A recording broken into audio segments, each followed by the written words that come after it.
Okay, are we live? Is it working? Are we here? Finally?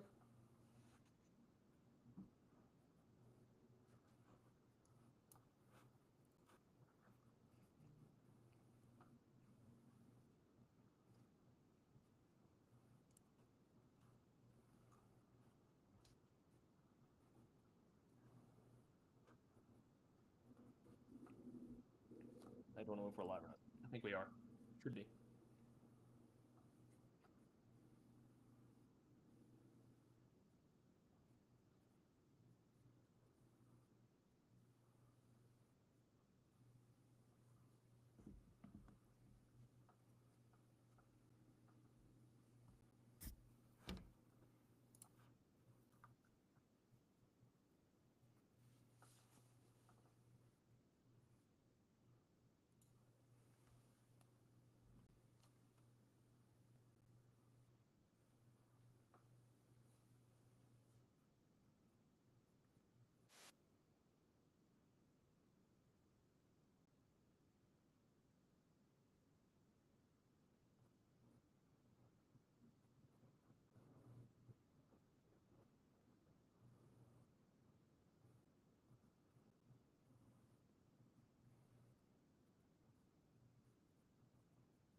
Okay.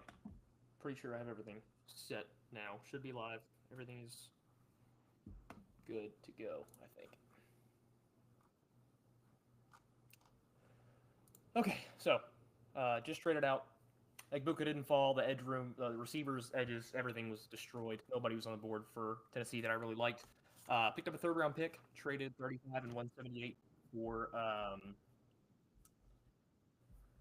for 52 and 82. So hopefully going to use that third round pick to address receiver. Have a little bit more ammo to work with now in this draft.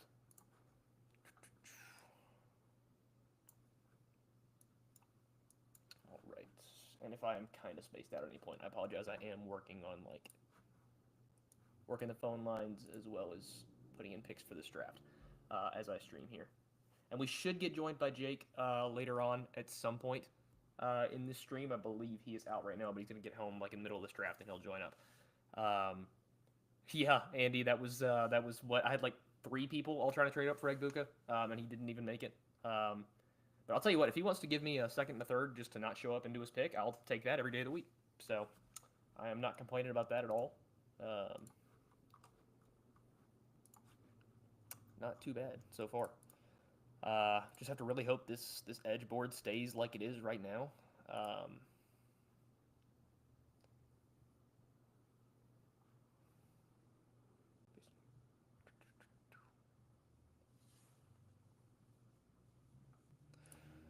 All right.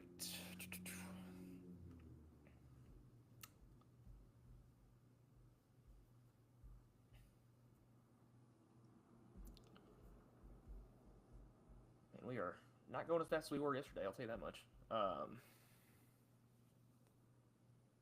Yeah, I don't know why anybody would move up without like without being on the clock. I don't know why you would try to move up before, like without seeing who's there. Um, yeah, uh, Steve right there for Dynasty Trading Rooms got it. They're trading up for Harold Fannin. Um,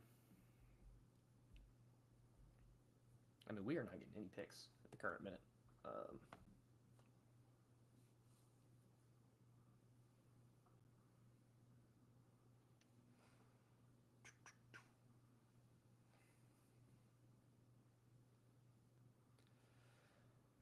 Guess we're gonna have to get comfortable here. Yeah, I did they finally get in and make that pick? Is that like him, or did they just like add in and pick that? Either way, I mean, they needed an interior offensive line. That makes sense. And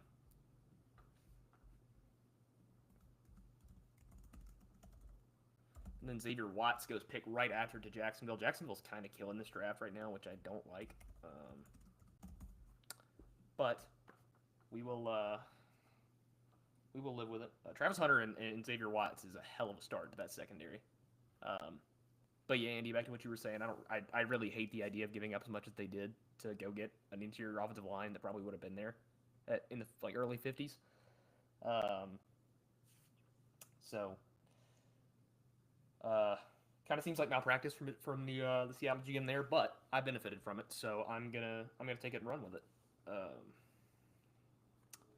Now we are waiting for picks. I am trying. Good lord, I am like all over the place trying to keep up with everything over here. Yeah, that was a really strange move. I don't know why they did that.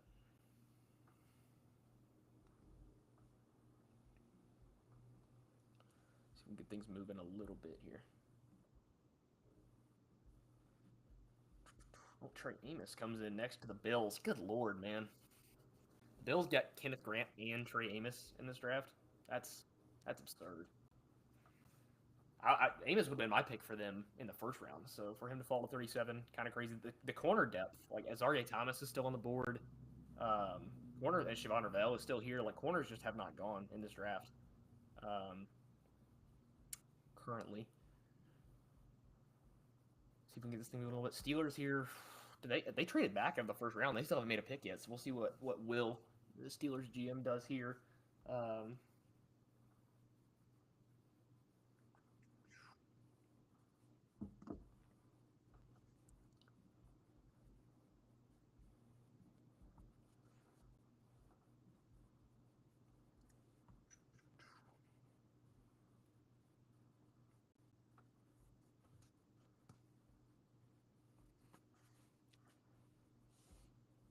Still waiting on the rest of these picks. Coming in. We were going a lot faster yesterday. I mean, I guess it makes sense. Everybody would be here for just the first day. Go a little bit slower on day two, but we got a lot of ground to cover. I'm in here for the long haul. I'll be here till 10 o'clock Central tonight. So we'll see if we can get the GMs to be a little bit more active right now.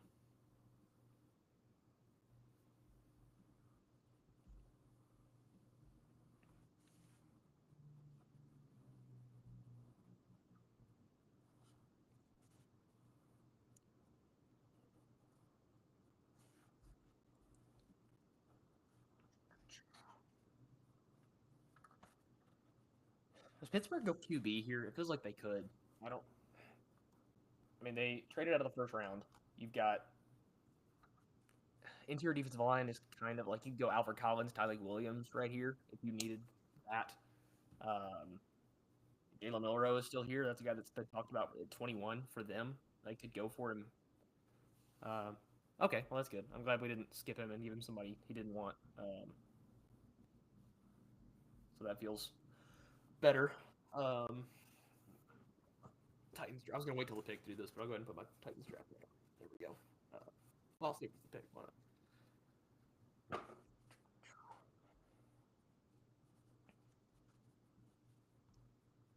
Yeah, I mean, Milrow feels like the pick here.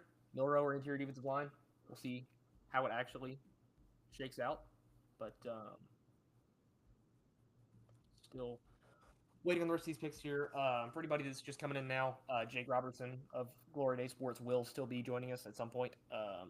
I don't know when exactly he'll join. He's running a little late today, but we'll get him in here at some point. Talk some Titans draft ball. Um, we traded back from 35 to 52 and picked up an extra third-round pick after losing ours in the L'Jarius Sneed trade to to Kansas City. So we will be waiting a little bit longer for our pick at this point. But yeah, hopefully pick up an edge at 52. Even like a Braden Swinson or a Prince Luman Yellen, if they fall there, that's probably the two at the top of my list currently. I would love to pick one. I have no problem taking Braden Swinson at 35, honestly, so I can take him up at 51. That's a huge pickup. Let me pull on a board here. Who do we have left, actually?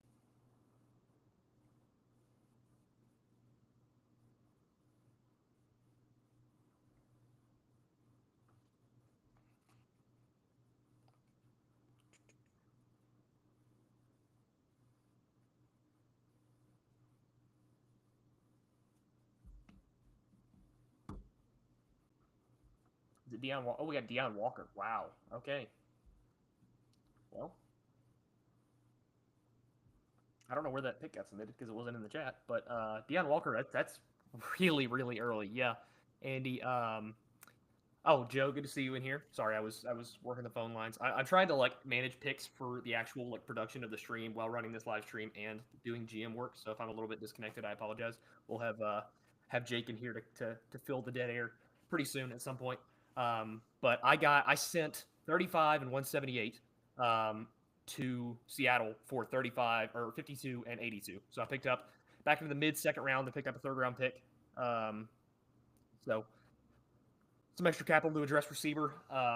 Edge board is still falling pretty good currently. So if Swinson still being there in the mid 50s is great. I am pulling up my board as well. I gotta get my edge rankings in order. There it is. All right.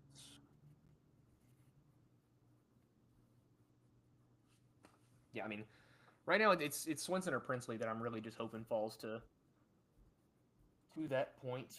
Do we have any other picks currently? These are not coming in nearly as fast as they were yesterday. That would be nice to get this thing going a little bit faster. But yeah, Deion Walker. I still didn't talk about that pick. Yeah, you're 100% right, Andy. That's gross, dude. I mean, I love Will. I have a lot of respect for Will. I think he's a really smart guy. But you watch Deion Walker and the guy who we've talked about for so long having terrible pad level issues. He can't. Again, I sound like a jackass telling a guy that's 6'7" to get his pad level down, but like it's really bad. He gets out of his stance so high. The stamina issues are terrible. We talked about that with Devondre Sweat last year for Tennessee. I was somebody that missed on that personally, hand up. I'll admit that. But Deion Walker, like it was clear at the Senior Bowl, he couldn't stay on there for drills.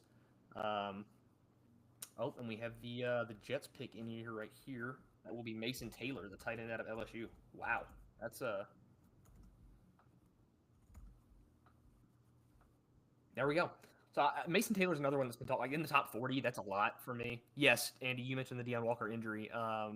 That's pretty bad too. Like maybe that explains some of the pad level issues because he played all season with a back injury. I know, but like I do not want to take a risk on a guy like that with that bad of a back injury, especially in the top 40. Like Deion Walker's been a mid day 3 guy for me.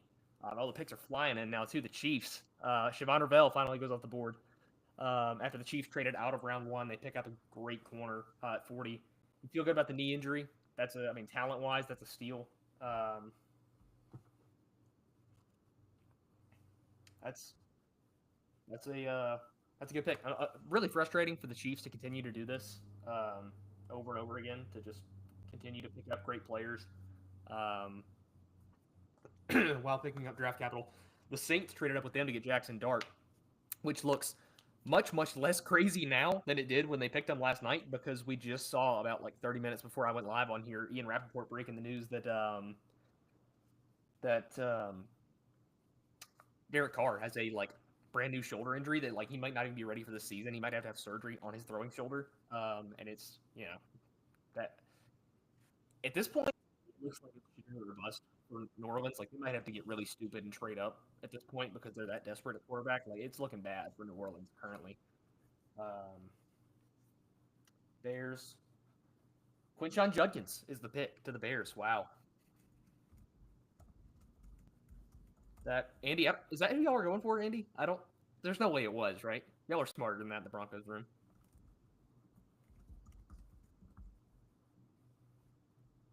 Okay.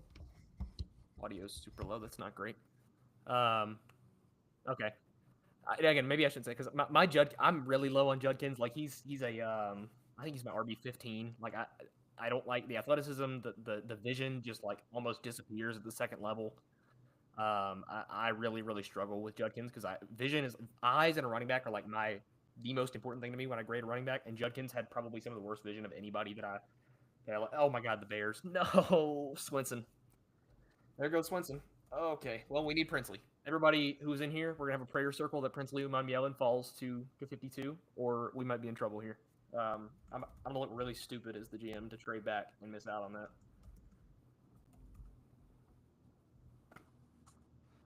That really sucks, man. Okay.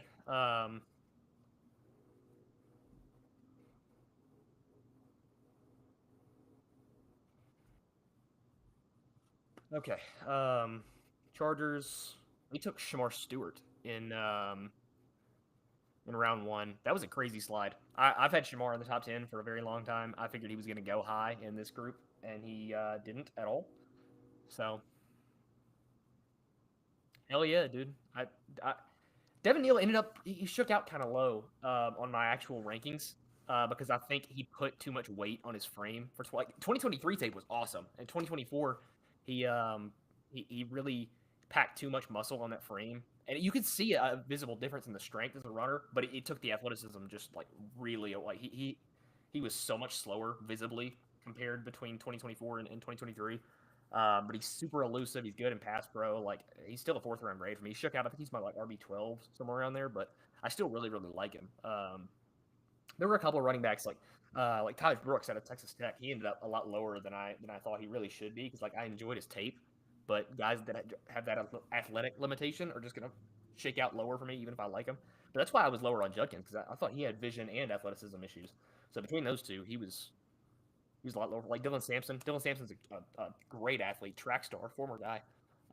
But his vision was so terrible in that already super spread out Tennessee offense that I couldn't get with him either. Um, Chargers. This has to be receiver, right? I mean, this receiver board kind of sucks currently, but thank you, Andy. I swear, me and Andy just end up like literally on the same board constantly.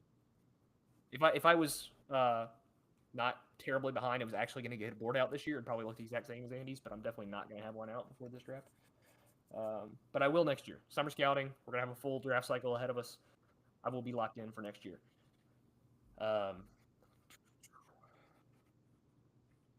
Tyleek Williams is the pick for LA there.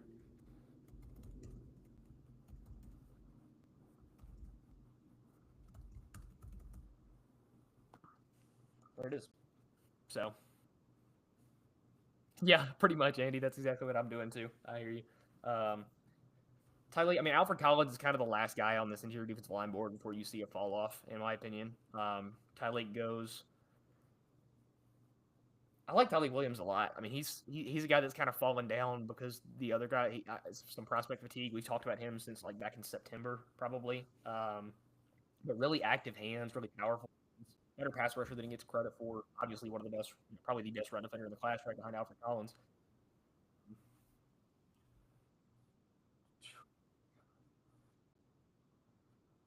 I think Andy. I know you're like a huge Collins guy.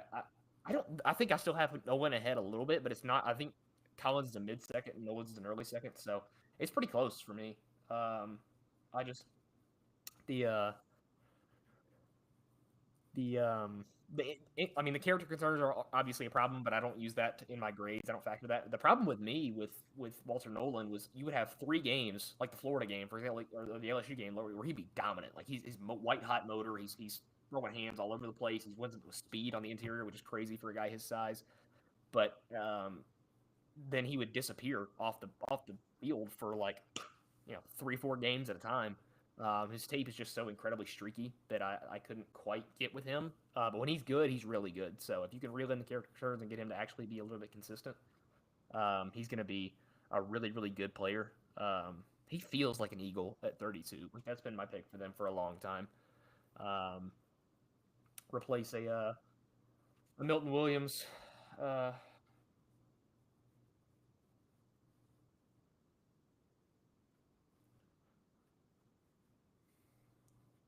dude, listen, Jai Joyner, if he's there and like, I think I have an early sixth on him, so like I'm not super high on him. But when it comes to oh, we got a trade coming into not for this pick, but Buffalo sends. Oh, Buffalo traded up for Amos. That's what that was. I completely missed that. I'm way out of here. Okay, does somebody put that in here?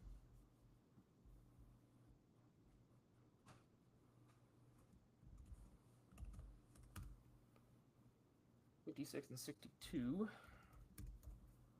and Minnesota got.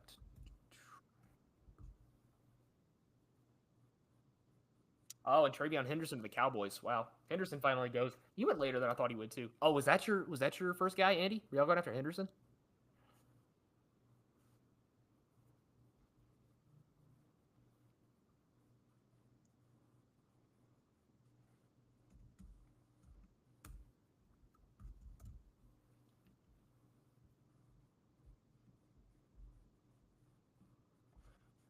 Okay. But anyway, back to Josh Joyner. Yeah, I really like him as a day three guy. I wouldn't take him like super early, but like he's built like a damn freight train, man. He's huge. He's super lanky. Not a bad athlete for his size. He's not gonna burn somebody around the edge, but he can move pretty well for his frame. And yeah, he's got really active. He gets washed out. Um, so it was your guy. Yeah, yeah. We're going after Henderson. Um, so y'all are 51, right? Yeah.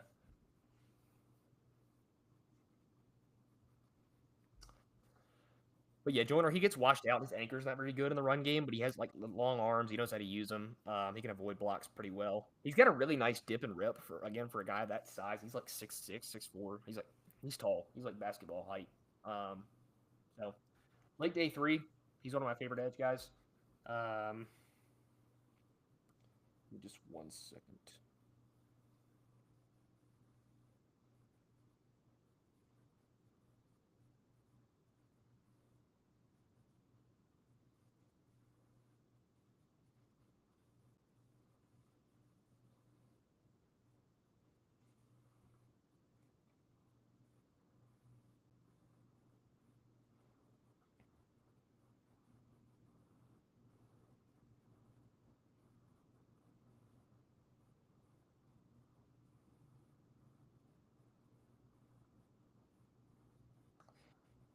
Okay. Still, oh, Darius Alexander went, dude. I'm really bad at my job here. I'm supposed to be the one putting the picks in the spreadsheet, and I'm not doing that at all. Um, Darius Alexander, that's a great pick. I hate that for the Colts that they get a good player, but he fits them. Really good athlete, high RAS guy. People talk about the age. Yeah, I mean, I don't. Now, Deion Walker over Alfred Collins is crazy, but like Darius Alexander, Tylee Williams, Alfred Collins, they're all kind of in that same group for me. Um, so I don't hate that. Like if people talk about the age, I don't think it matters. It's a defensive tackle. You're not thinking about signing this guy to a third contract when you draft him. Like he's got great tape, productive player, killed everybody in Mobile. He had a great Senior Bowl. Um, and super active hands, great pass rusher, good run defender. Play all one tech. I think he can play three tech. Honestly, I think he's athletic enough. But I believe he played one tech for Toledo. Um, let's see. Falcons up now. Um,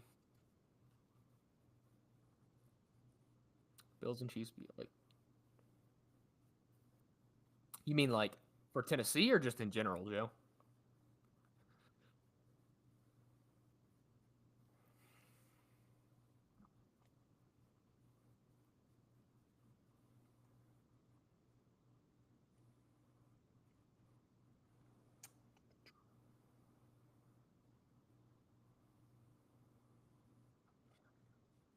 Okay. I'm gonna get better at multitasking as the stream goes on. I promise. Okay, next pick is not in. I'm not behind. Um, Bills and Chiefs. Yeah, I mean, if you mean with Tennessee, um, maybe I don't know. I mean, you Tennessee's got to stay in range to get a decent edge. I don't know if you can really trade back to like the '60s and still expect to get an impact day one guy, which is what they really need. Um, I mean, you're talking about that late second range. Like you got Josiah Stewart, you got Femi Oladejo, who I think is going to go like Femi Oladejo might go first round at this point. To be honest, I've heard a lot of smoke around him at 28 to the Lions, which like I like him a lot as a player. I don't like him that much. I think that's kind of crazy.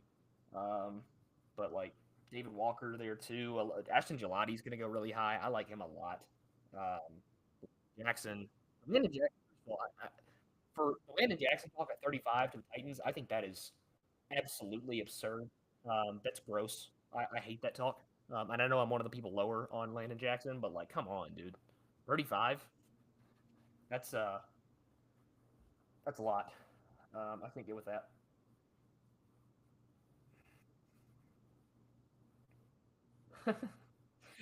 I'm added in like all of the pick threads, so like I'm getting the fans' reaction to their team's picks. Every single pick so far tonight almost has been met terribly on Twitter. The Chargers GM who went and got them Stewart and Tyleek Williams, who was like completely beefed up. That front seven is getting cooked right now on Twitter. Um, Steelers GM is getting kind of fried in the draft professor group.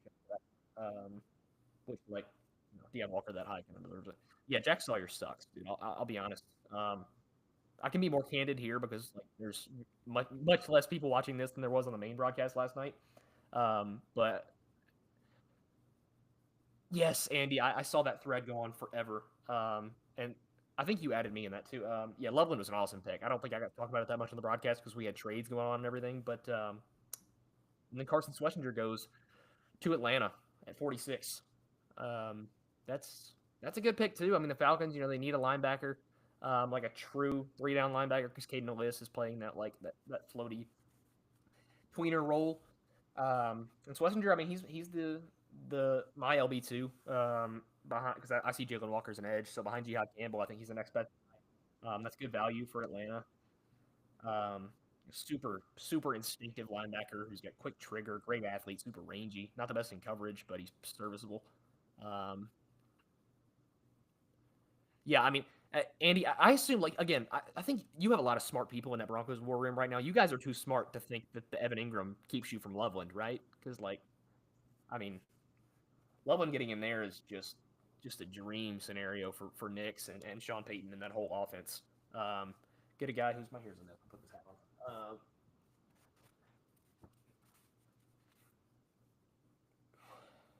Yeah, you get a guy like Loveland who we talked about ad nauseum, but such a good athlete, like probably the best.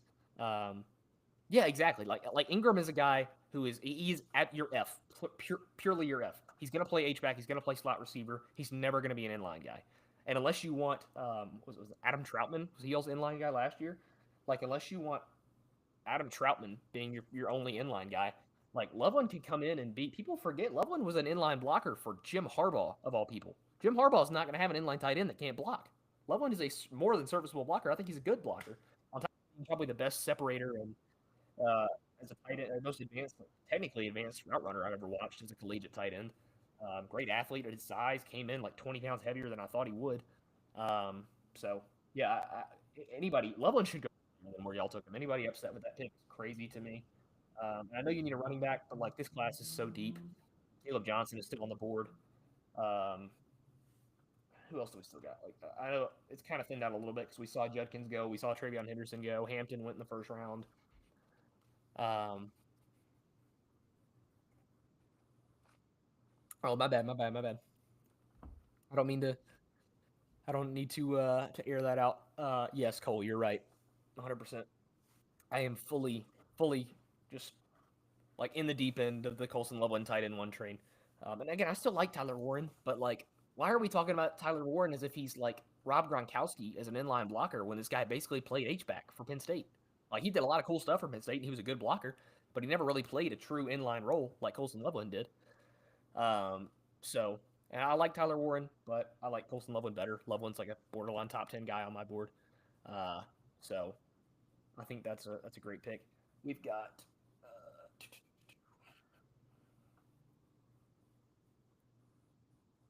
okay. We have the Dolphins pick is ready, but the Cardinals is not. How's that working? Um,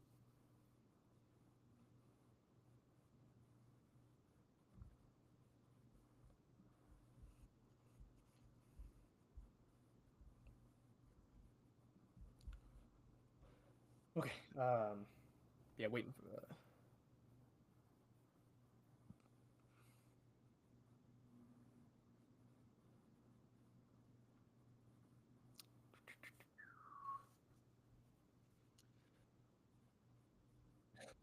You're not even in the War Room group chat, Andy. You're just here. Like you're just.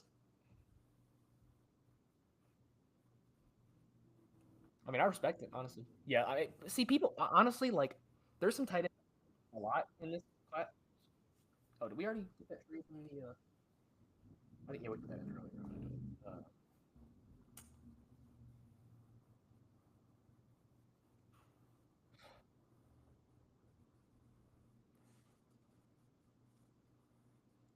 Oh, you're not in like the Epic Mock GC. Why are you not in there? Did we not get you in there? Oh, well, if you're in the War Room, I guess that's really all that matters. Um, Still waiting for this Arizona pick here. We're about to have to admin pick for Arizona. That sucks. I'm gonna guess it's the running back that I just said that I shouldn't have said, and I'm fully with you there. Um, I like him a lot. I think I've talked to some Broncos guys about him briefly, and I know they didn't want him because y'all run more gap than zone, I believe. Correct me if I'm wrong on that. Uh, like Caleb, or, the guy that y'all want is good in a gap scheme too. Like he's not the best athlete in the world. He's not, but he's a powerful runner. Got good contact balance. What I love so is the feet. Like the footwork are just incredible. He floats around for a guy at his size. He manipulates linebackers. Like exactly, Andy. Like I mean, I'm not somebody that's on like the RB2 train for him or anything like some people are, but he's still a top 5 running back in his class to me. And again, that's coming from somebody who is a like athleticism purist. I don't like guys that aren't good athletes, except for him. Like that's the one guy that I'm gonna like in spite of I'm gonna go against my normal grading scale for him.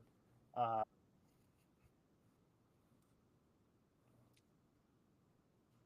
okay, I guess we're just gonna run all the way down on the clock for Arizona.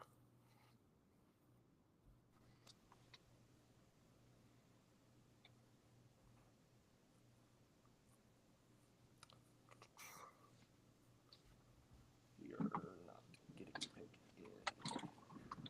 I gotta be honest, the receiver that I really want. Oh my god, is Jake in here? Is that Jake Robinson? What's going on, brother? My guy Jake, he's in here. There we go. How we doing, man?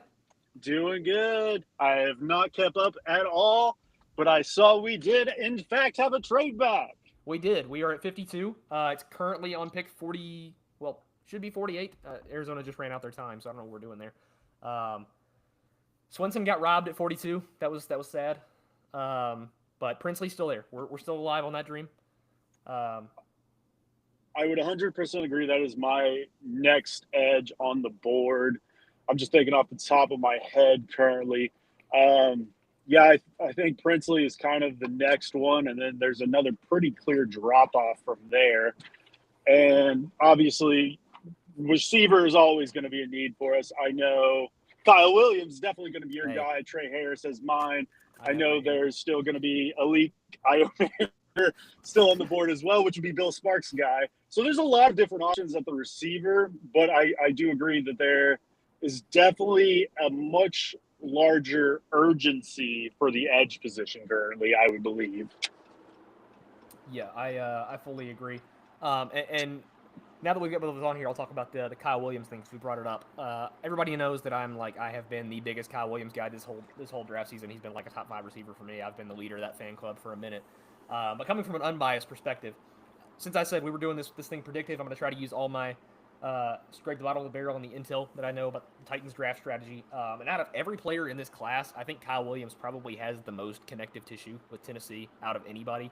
because you've had 2 formal touch points between a 30 visit, and I believe they had a combine interview as well, combine I believe you're senior bowl, correct. one I of those believe we two. have 4 touch points, if I remember right, with Kyle Williams. Yeah, and then you have Nick Holtz, who I know personally. Nick Holtz and Brian Callahan are both huge fans of his game, and Nick Holtz coached him at UNLV, so you have that connection there. And then obviously the Cam Ward connection at Washington State. Like everywhere you look, there's connective tissue with Kyle Williams. So I think he's probably the guy that I'm looking to get the most. And if he doesn't, if the receiver board starts thinning out, I might. And now that we have 3 4th-round picks, I might even look to jump up in the 3rd if that's necessary. I'm hoping it's not. From what I know, this group we're drafting with is not particularly high on him. So maybe we'll get him in the 80s. We'll see. I believe the Titans' Twitter sphere in general is just higher than consensus on Kyle Williams, which I don't deem as a good thing or a bad thing. It's just a thing that we've fallen in love with the kid. Yep. And when you have that much familiarity with not only the front office but also the newly found quarterback as well, I mean, it's going to help you there. So I think it fits what Cam Ward likes in his receivers. And if you've got this rookie that I don't agree with the comps that have been going around this last week, really. I've seen Patrick Mahomes, Steve McNair. I saw Jalen Hurts earlier today. And to put that much pressure on a rookie quarterback, I don't deem as necessary for one, but realistic as the other. But if you can get a guy that he has significant snaps with and insert that into a scheme that he is semi-familiar with, he talked about it, I believe it was during the Combine in Cam Ward, that Miami's offense is semi-similar to what Brian Callahan is wanting to implement. So I think when you have that, this could at least raise the ceiling in year one and then give him his guy maybe for the future. I don't think Kyle Williams is your standard X receiver, which it's one of those things. I know X has been thrown around for decades at this point in time, and it's gone through its iterations of just big 6'2", 6'3", 215, big body guy. It was kind of the standard X, I believe, that most people are familiar with, but it really could just be your go-to. And with what Brian Callahan implemented last year, he talked about it a lot that, hey, there's not necessarily a first, second, third read in our offense. It's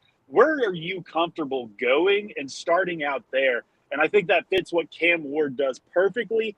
And I think it was, I forget who I heard talking about it. It may have been Stoney Keeley and Zach earlier this week talking about the longer the play goes, the better and faster Kyle Williams is. It may have been the stock exchange now I'm thinking about it, but that sounds perfect to me as a Titans fan.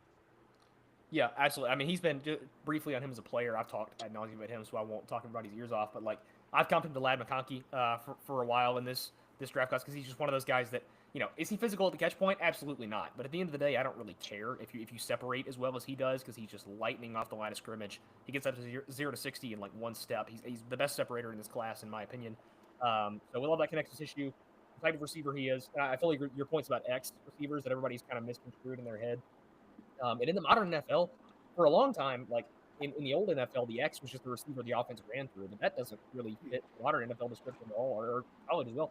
Those systems really run just through their X anymore. A lot of them run through their Z. A lot of them don't have a single focal point. So if you get Kyle Williams as a guy who can play slot for now, I think he could play X if you wanted him to, because especially in Callahan's team. But I think he's a guy that they can find work to do there. Probably got to contribute on special teams as a return man as well. He had a little bit of that in his Washington State history. But between all the connective tissue, and I think, Tennessee State is really fall in love with him. That's their one player they just attach themselves to. Regardless, it's going to be the end of the world if we don't take him, regardless of what happens. But I think there's a lot to like Tennessee as a fit, from a fit perspective. But yeah, we've had a couple more picks come in here too. The Cardinals go Alfred Collins. That fits for them. The Dolphins get Marcus Bowe, offensive tackle out of Purdue, and the Bengals get Ratledge, Tate Ratledge out of Georgia. That's a great bunch of offensive linemen here, getting just straight trenches. We've had like 5 trench picks in the past 6 picks. But now it's the Seahawks, Broncos, and then we are on the clock. So we are getting down to the wire here. and I've got Andy in the chat who is in the Denver war room getting us some insider information. Thoughts on Jalen Royals? Yeah, Cole, he's another guy, like I was talking about with the running backs earlier, where a guy like that I thought I really liked his tape, but he shook out kind of low in my rankings that I didn't feel great about. Because for me, again, I care a lot about how guys get off the line of scrimmage. If you can't beat press, you're going to be a little bit lower for me. And I don't think Jalen Royals handled physicality particularly well at the line of scrimmage or at the top of his stems. But he's electric with the ball in his hands. He's one of the most fun players, if not the best. He's right there with Luther Burden for like right after the catch threats in his class. He is he's always a threat to as a home run guy. I think he's a pretty good separator. I think he lives as a slot receiver at the next level. But I like his tape a lot. I don't know, Jake, have you watched him? Yes, I do agree with everything you said. And I would almost see it similar to what Kyle Williams offers, but Kyle is so much better off the line of scrimmage and beating press. I think when we talked about these X, Y's, and Z's, I think Royals fits perfectly as this Z receiver. Very similar to like kind of what Calvin Ridley does for the Titans. If you can get him off his mark, use him in motion, and allow him to get that free release, Royals could, very well go in the second round when we go later in today's show. I wouldn't mind that at all, but it's got to be the right scheme for him. I just don't see it as a great fit for us personally, unless he falls maybe into the middle third to late fourth potentially, which I don't see happening. A guy that just doesn't get a lot of hype around the Titans that I've really seen. I really haven't seen anything from him.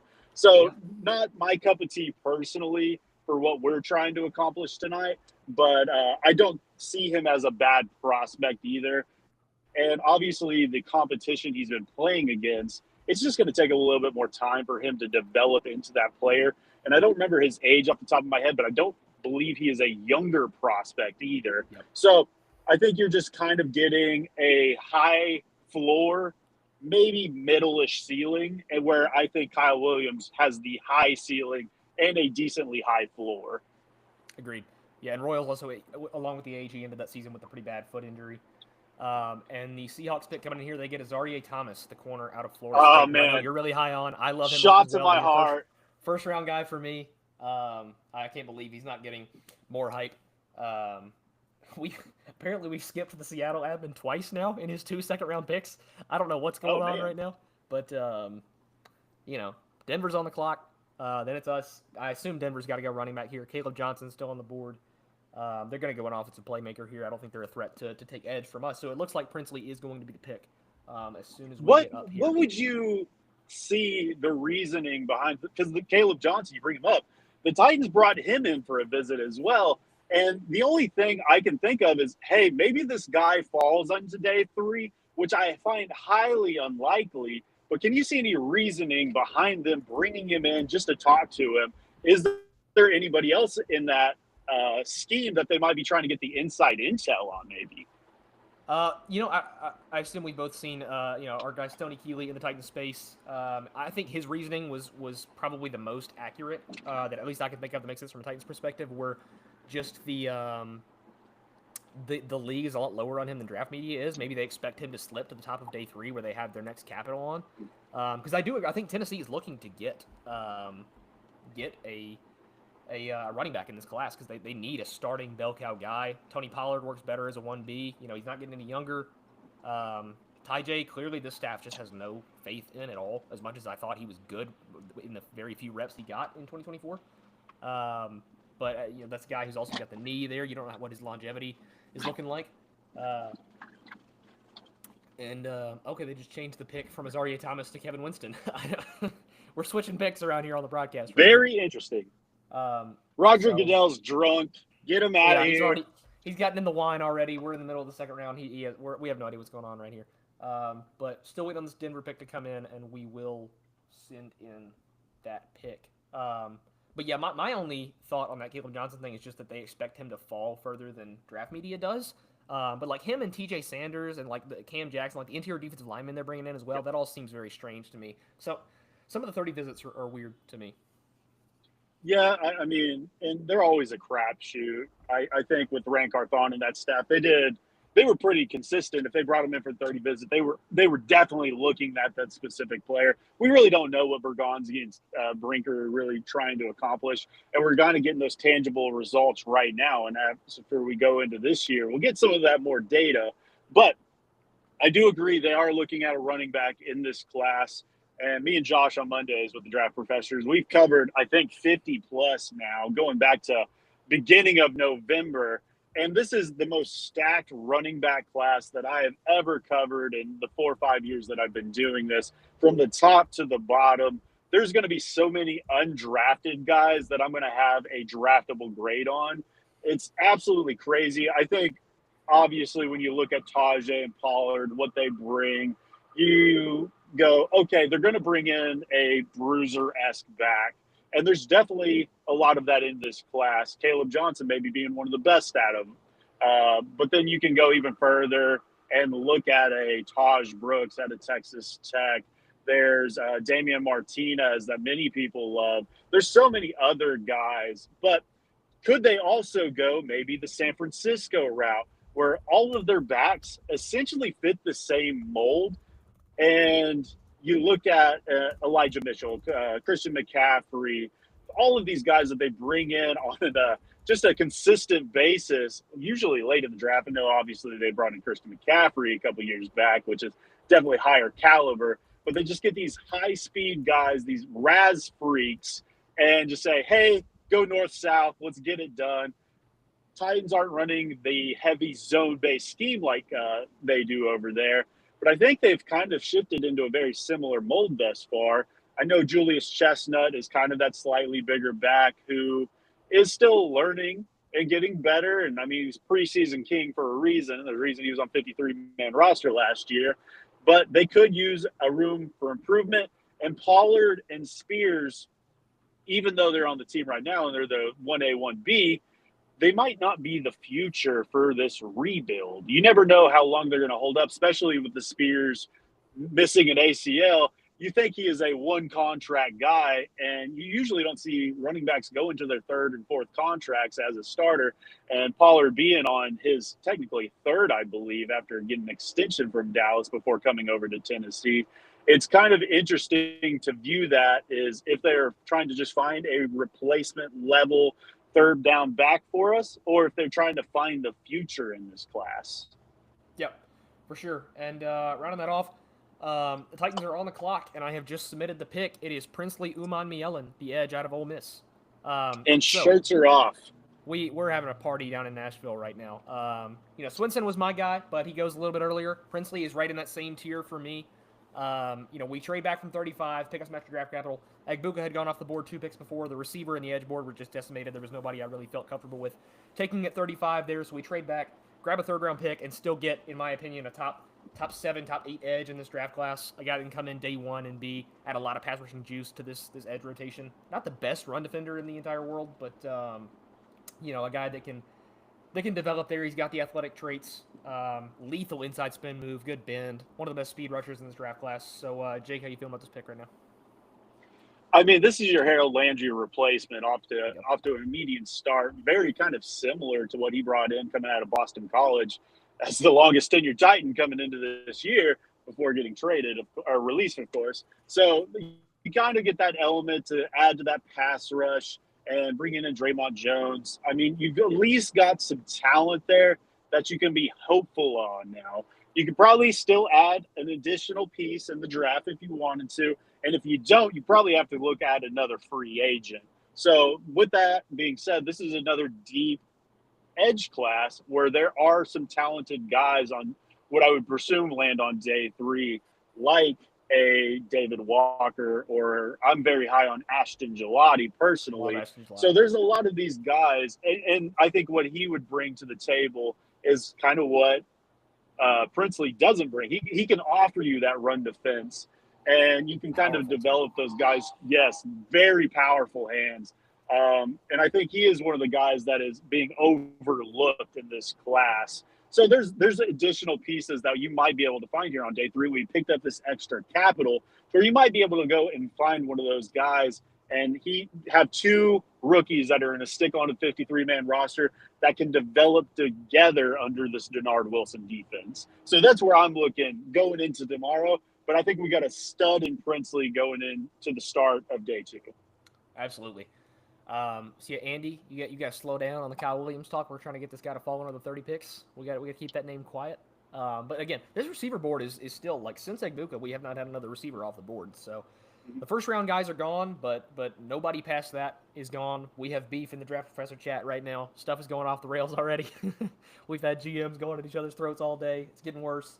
But we are waiting on the Buccaneers pick, I believe. I don't think that's in yet. So let's say Trey Harris, my guy, falls off the board. I don't think he will, but say he does. Kyle Williams falls off before this next pick. Who is really that next guy for you? Is it a Alike Oman or a Jack Besh, who I believe is still on the board? I haven't been able to keep up. But some of these next tier guys, who are you? Yeah, both of those names would be awesome if. And Tyler Booker goes to the Bucks right here, the guard at Alabama. That's a great pick for them. Great pick. But yeah, as far as receivers go, like I love Iomanor, I love Jack Best. Those are both second round guys for me. If they fall that far, I'm loving that pick. As far as guys who I think will be in that 82 range, if we see a run on receivers like I expect in the second round at some point, like Torrey Horton is a guy that I could really see out of Colorado State. That's a guy I love. He's a guy that could play that traditional X role like people have been clamoring for. He's a big 6'2", lanky frame, good athlete. I think that's a little bit rich for somebody like Xavier Restrepo, but you have that former connection. Like is it Jalen Knoll? Does he fall that far? I don't think so, but I love Jalen Knoll. He's outstanding. I would have put Isaiah Bond in that range before a couple of days ago. That's probably out of the table now. He's a future Chief. We can all say it. It's fine. Absolutely. But no, I mean, I agree with you there. Bond, I'm never super high on, which I know I'm an Oklahoma fan, so I'm not the biggest fan on Texas people, but people forget I had Xavier Worthy, I believe, as a wide receiver 2 at point in time last year. So I do agree with you there. I'm a big Jack Besh fan, and I have been ever since he was at LSU, starting over Malik Neighbors and Brian Thomas Jr. before transferring to TCU. And out of him and the Savion Williams, I do prefer Besh and what he offers. And we talk about Kyle Williams and how he just destroys you. Oh, I'm reconnecting. I don't know if you can still hear me, but destroy people at the line of scrimmage. Jack Besh, very strong hands at the line of scrimmage as well. Getting into that opening in the upper part of his stem, great head fakes to get in that open field and create separation without having the uber athleticism as some of these other wide receivers. Yeah, for sure, man. Jack Bash, what you're saying at the line of scrimmage, he hand fights like a boxer. He'll throw like right hooks at these DBs at the line of scrimmage. These guys impress. He's a lot of fun, a lot of power in that compact frame. So yeah, we'll see how this receiver board continues to fall. The Packers get T.J. Sanders, a guy we were just talking about who had a 30 visit with the Titans. T.J. Sanders goes off the board at 54. That's kind of rich for me. I'll have somebody that's a lot lower. And the Niners pick comes in right after. It's Josh Connerly. He fell pretty far. Connerly almost to the 60s. Okay. Is quite. The Senior Bowl just really hurt Connerly, in my opinion. I had him as a potential tackle one. I know. And it's unfortunate for him for the Mike Green destruction, and where I don't even fault him as much as he got. I mean, he kind of got his toe stepped on, tripped over himself. It happens. You'd hope it wouldn't happen at the biggest stage of his career when scouts are actually looking at him. But I think he's going to be a very good pro. The athleticism is off the charts. Some of the quickest feet out of the tackle position this year, and offers you the length and everything that you're wanting. Can still probably learn to bring in some more play strength to that frame he has. But I think the upside goes maybe the highest out of this tackle position this year, which is another position we haven't talked about with the Titans. Obviously, they've definitely retooled this offensive line for, I guess, the third, fourth year now. Every year I come back and I go, this offensive line is going to be so much better. Yeah, this is our fourth year frame we're fixed. Yes. And somehow it just never happens. So I do think they're going to bring in some offensive line help through the draft. I believe at some point in time, I don't know if it's this early, but there are still a lot of guys on the board that I like for the Titans, like Jonas Savania. That's a guy I've been high on. I remember messaging Stoney in like March, and I was like, "Hey, you got to watch this fucking guy. He is a stud." And he was like, "I've been keeping an eye on him." And we had the conversation even way back then. They're like, "I hear he's going to kick inside the guard, but I just don't see that." And I was like, "I believe he has good arm length." And people kept pushing back on that. He gets the measurements. It comes out. It's perfectly fine. I get he's got some slow, clunky feet at times, but I think he could hold out on the outside. And if he doesn't, I think you have a very good quality guard as well. And Zeitler, not getting any younger. You're hoping to get 2 years out of the dude. And if you can't, if it's only one, you got to have a replacement there. Radens is no longer there to be that perennial backup for you who eventually came into to be a starter. So I think they will look at offensive line at some point in time. And that's maybe the only guy I would look at this point. But I believe there are still other more talented players at this point. Yeah, absolutely. And we've had the next pick come in, the Vikings, after 2 trade backs.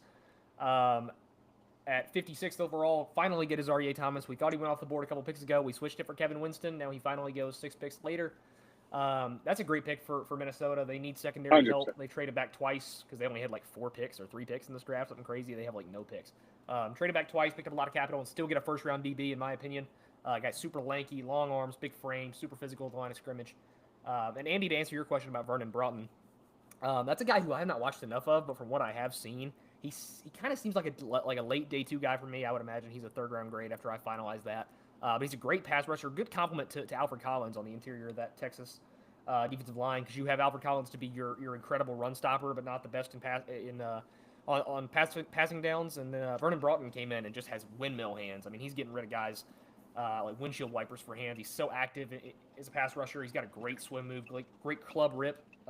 They must teach that constantly at Texas, because Sweat used that same move coming out all the time. But I like Vernon Broughton a lot. He's not a guy that gets talked about, but I think he's probably like a late day 2 talent in my opinion. Yeah, we got Carolina up on the board. I assume a receiver has to go here to Carolina, right? I mean, they've got, virtually no receiving talent in that offense past Jalen Coker. Adam Thielen is on his last leg, if he even has that. So I assume we see the first of these 2nd-round receivers go off the board to Carolina right here. And I was wrong. It's Josiah Stewart, the edge out of Michigan. So the receivers continue. Josiah Stewart. I honestly like that pick. Yeah.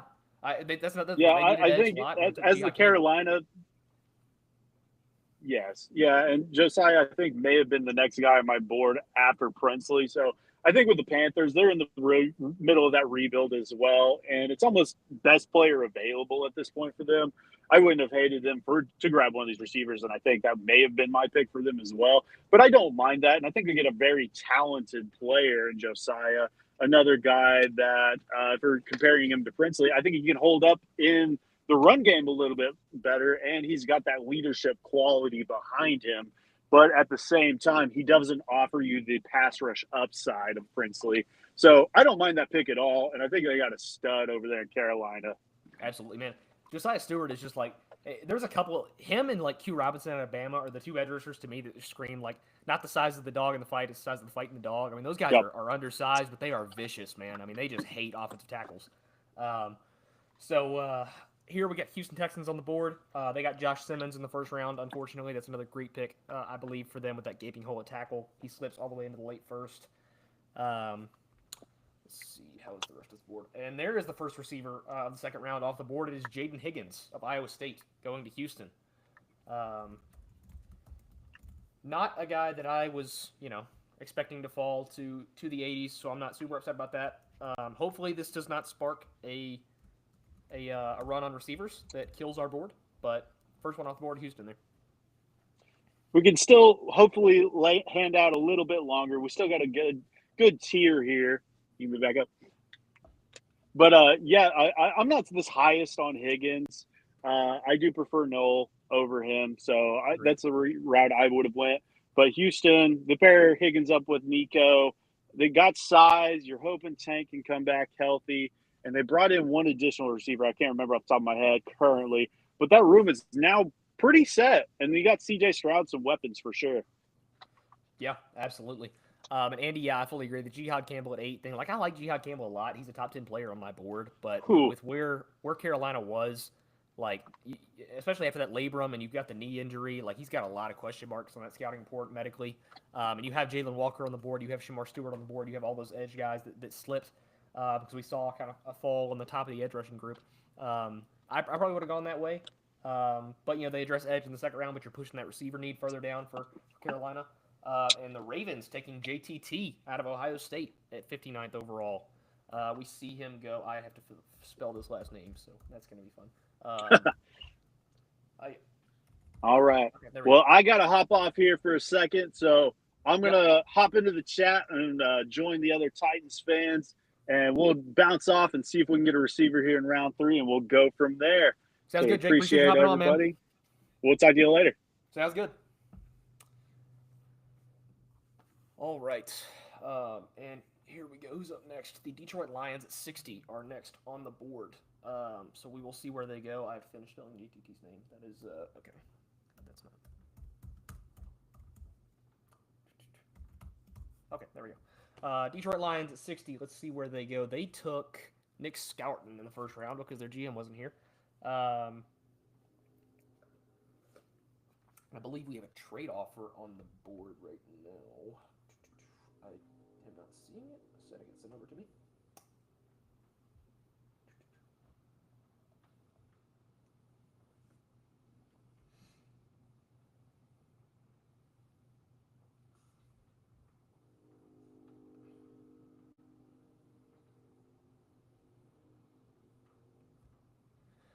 Okay, well, let's hear smoke about a trade. Guess it's not going to happen.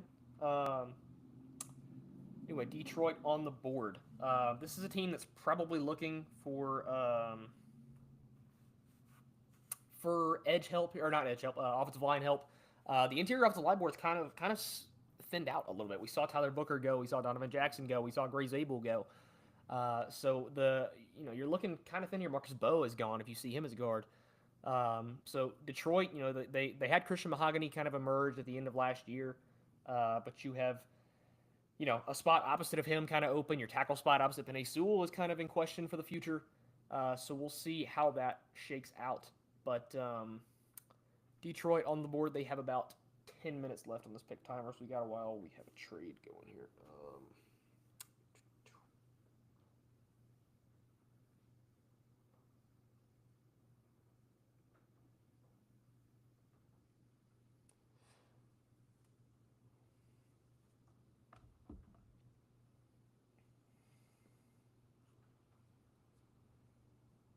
All right, and we've just had a trade come in.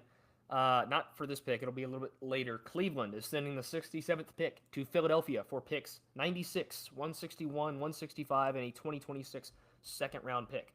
So Cleveland, who's traded up twice, they got Shitter Sanders, they traded up once, not twice.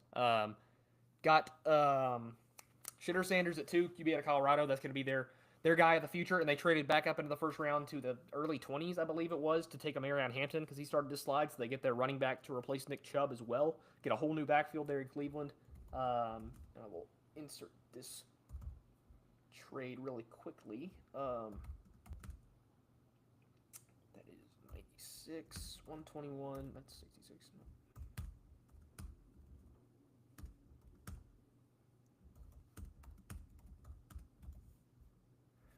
Okay, there we go.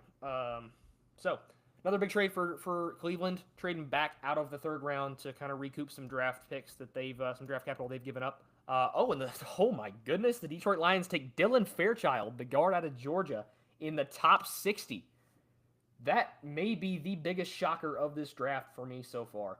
That is, wow, that's a new one. Man, Fairchild is a guy that's been a late day 3 guy on my board for a while. I thought that was pretty close to consensus, but, Andy, I'm kind of with you. He's been like a late 5th, early 6th guy for me. Maybe, Detroit, they feel good about Fairchild. They think he's the future opposite of Mahogany at left guard, or right guard. I forget which side Mahogany plays on. And they go up and take Dylan Fairchild in the second round.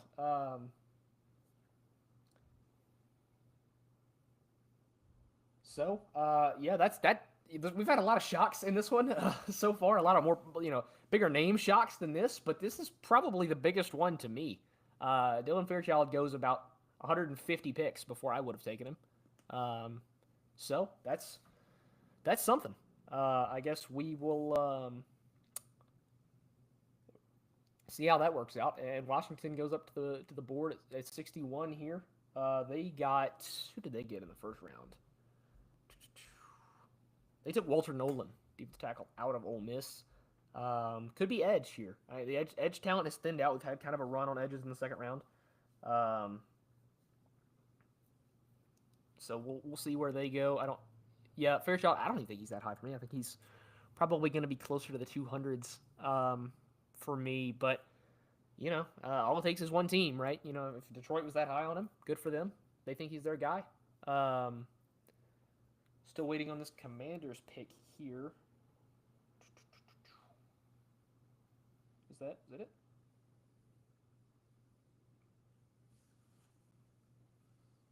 We'll see in Philadelphia, because Philadelphia traded a haul, dude. I mean, that's a 2026 second, 2 day 3 picks, and in the 90s. That's not nothing. So we'll see how they are feeling about that. And Trey Harris is the pick, the wide receiver out of Ole Miss. Right after Jake goes off, it's his guy.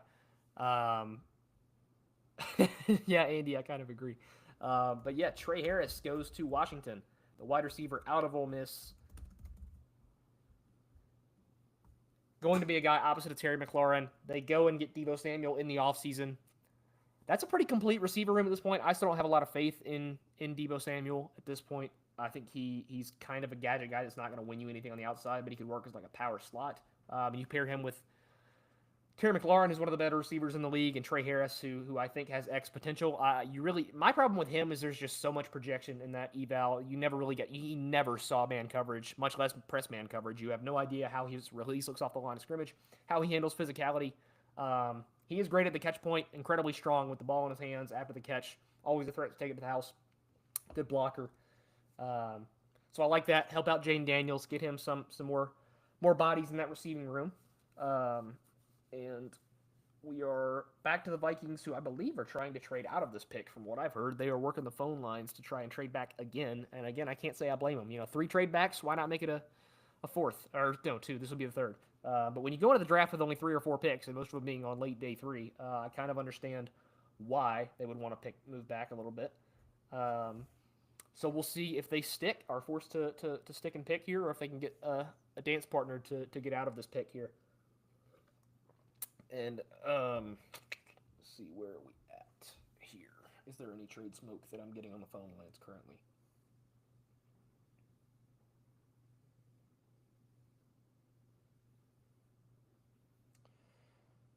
Not seen anything yet. Let's see, when is this pick timer up? We have about 5 minutes left on this pick timer. So we'll see if the Vikings can find a dance partner on this trade. If he can get out of the pick up some extra, see if he makes trying to get up. If the receiver board had not fallen as thick as it has now, Jaden Higgins and now Trey Harris being the only guys off the board, this may be a spot I'm looking to move up to. But with how much talent is left on the receiving board, I think we're going to get a guy in the 80s that's pretty good. I'm not super stressed about having a guy be there at 80 that can contribute on year one in the receiving room. So we will see how we are feeling about this pick currently. There's some shocks still on the board. Like Ariante Ursery has not gone. The tackles have just not gone in this draft. Ariante Ursery still on the board. We saw Josh Connerly fall into the late 50s, almost to the 60th pick, he's been a guy that's talked about in the top 30 as a first rounder for a long time. We saw the corners fall, like Azarie Thomas almost falling out of the top 50. That's kind of a shock for a lot of people. Trey Amos falling out of the first round, Siobhan Ravel falling out of the first round. That's stuff we haven't seen. Kevin Winston going a lot earlier than we think, going top 40. Top 50, excuse me. He went a little bit back to 40. And the Vikings looking like they're not going to be able to find a trade partner. They're forced to take a pick, and they're going to take Jonah Sabainea, the guard / offensive tackle out of Arizona. Another guy Jake was just talking about.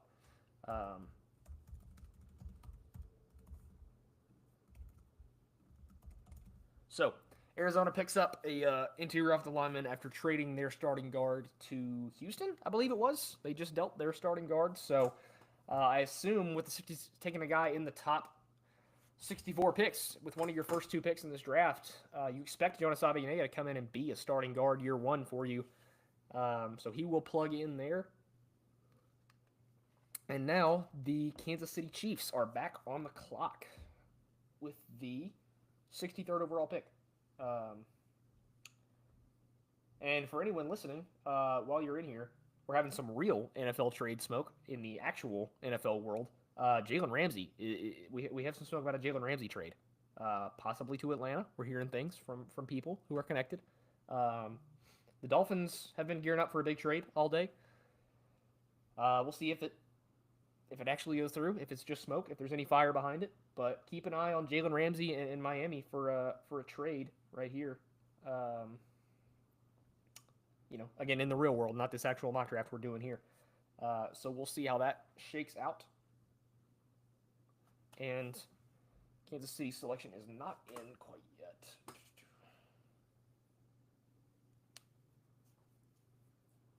yeah, Atlanta and Tampa Bay are 2 spots being talked about currently for Jalen Ramsey. Ramsey is, I can't really imagine he goes for much draft capital at this point in his career. He's still a contributor in the secondary, a good veteran presence, good mentor. But for a guy who's living in press coverage like he has his entire career, I just don't know if the athleticism is there to really still be, a top in the league corner. So we will see how that shakes out. Pull up the receiver board here. Let's see how we're feeling. Like we said, Kyle Williams, who's the guy we're trying to keep on the down low. We don't actually want to talk about him yet. He's still on the board. Jalen Noel out of Iowa State is still here. Alec Manor out of Stanford is still here. Jack Besh out of TCU is still here. Savion Williams, the other TCU receiver, still here. And those are really most of it. We saw Trey Harris go. We saw Jaden Higgins go. But past that, all the guys you expect to go in the second round are still on the board as we look to close out the second round. You have to imagine Philadelphia probably takes one of these. Maybe Philadelphia. Is Philadelphia in the market for a receiver 3 behind? I can't imagine they would be. They got Jahan Dotson in there. You have a pretty decent receiving core behind, some good depth behind AJ and Devontae Smith. I can't imagine they're going to use this valuable pick to address that position. But Kansas City, you've got Xavier Worthy, you've got Rashee Rice, who's got all the legal issues in the world, coming off a brutal knee injury. So that could that could be a receiver spot. But we're looking pretty good as far as receiver depth goes. We need another, what was this, 20 picks? We got to survive another 19 picks for our receiver. And there's probably, how many receivers? Let's see. Who would I be comfortable taking at 82? Kyle. If I was the GM, I want to take Savion. I would have taken him at 52, based on my board. But I know Tennessee has had no connections with him, to my knowledge, and I'm trying to do this as predictive as I can. So I probably want to stay away from Savion just because Tennessee has not been invested in him at all. But Jalen Noel still being there, who Tennessee has had multiple connections with as well. They met him at the Senior Bowl. They met him at the Combine. That's a guy that's been on their radar. So that's 2. Io Manners 3. Jack Besh is 4. Torrey Horton's 5. And we got probably 5 good receivers. Yeah, Jake, your guy went. It's a shame. So Trey Harris does not survive the second round. But we've probably got 5 receivers who I would feel comfortable taking at 82 right here. So do we think these 5 receivers survive the next 20 picks? That's the question. I am worried we're going to see a run on receivers because we haven't yet. And I do wonder. And then Landon Jackson is the pick for Kansas City at 63. If I don't see the Arkansas edge go off the board, this is the guy we talked about earlier because he's had some smoke around him to 35 at Tennessee, which I think is way too rich. I don't dislike it at all. I've got a 3rd round grade on him, so the end of the second here, the very tail end, I don't mind that pick at all. Huge body, 6'7" edge rusher. Had a great combine, 40-inch vertical, tested out of this world. Super explosive athlete. In the combine, I didn't see that much on tape personally. Great run defender, not a guy you have to take off the field on early downs by any means. But a guy who's really stiff. Even for being 6'7", you get some leeway there, but he's just stiff as a board. absolutely no bend to his game. Despite how athletic he is, you really don't see him win around the corner ever. And then uh, past that, you just, that's a guy that goes against my personal philosophy with edge rushers about guys, and I guess Princely does too, for that matter. But at least he was athletic. About guys that are kind of one-dimensional as pass rushers. Landon Jackson has a great cross chop. Don't get me wrong, I love the cross chop, but as soon as that's shut down, he has no backup moves. There's nothing he can go to past a cross chop to find success.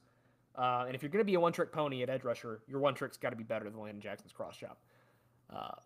But again, for what he is and what he's going to be in the NFL, I think he's a quality rotational guy, just not ever going to be a true top of a rotation pass rusher. I'm fine with that pick at 62, especially or 63 for a team like the Chiefs.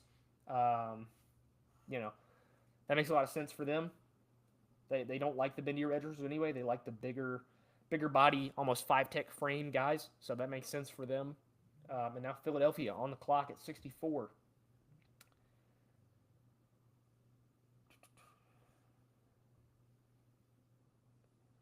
All right, and we will have Philadelphia having 2 picks in these next 4 picks right here. Same with Kansas City. We're seeing both Super Bowl teams pick a lot right here as they stack picks at the end of this round, or this round turn, I should say. Waiting on the Eagles pick to come in here.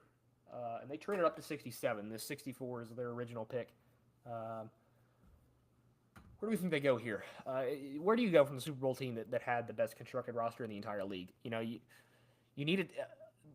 You're looking to replace Milton Williams after you lose that, but they go get Derek Harmon at 32, which is wild to me because he's a top 15 player for me, and Derek Harmon falls all the way to the Eagles at 32 in typical fashion, because this league sucks. So they've already addressed their really one and only hole that's arisen from this past offseason. Elijah Arroyo is a great point. You see the tight end depth go off the board here. Loveland's gone. Warren's obviously gone. We saw Mason Taylor go in the top 40.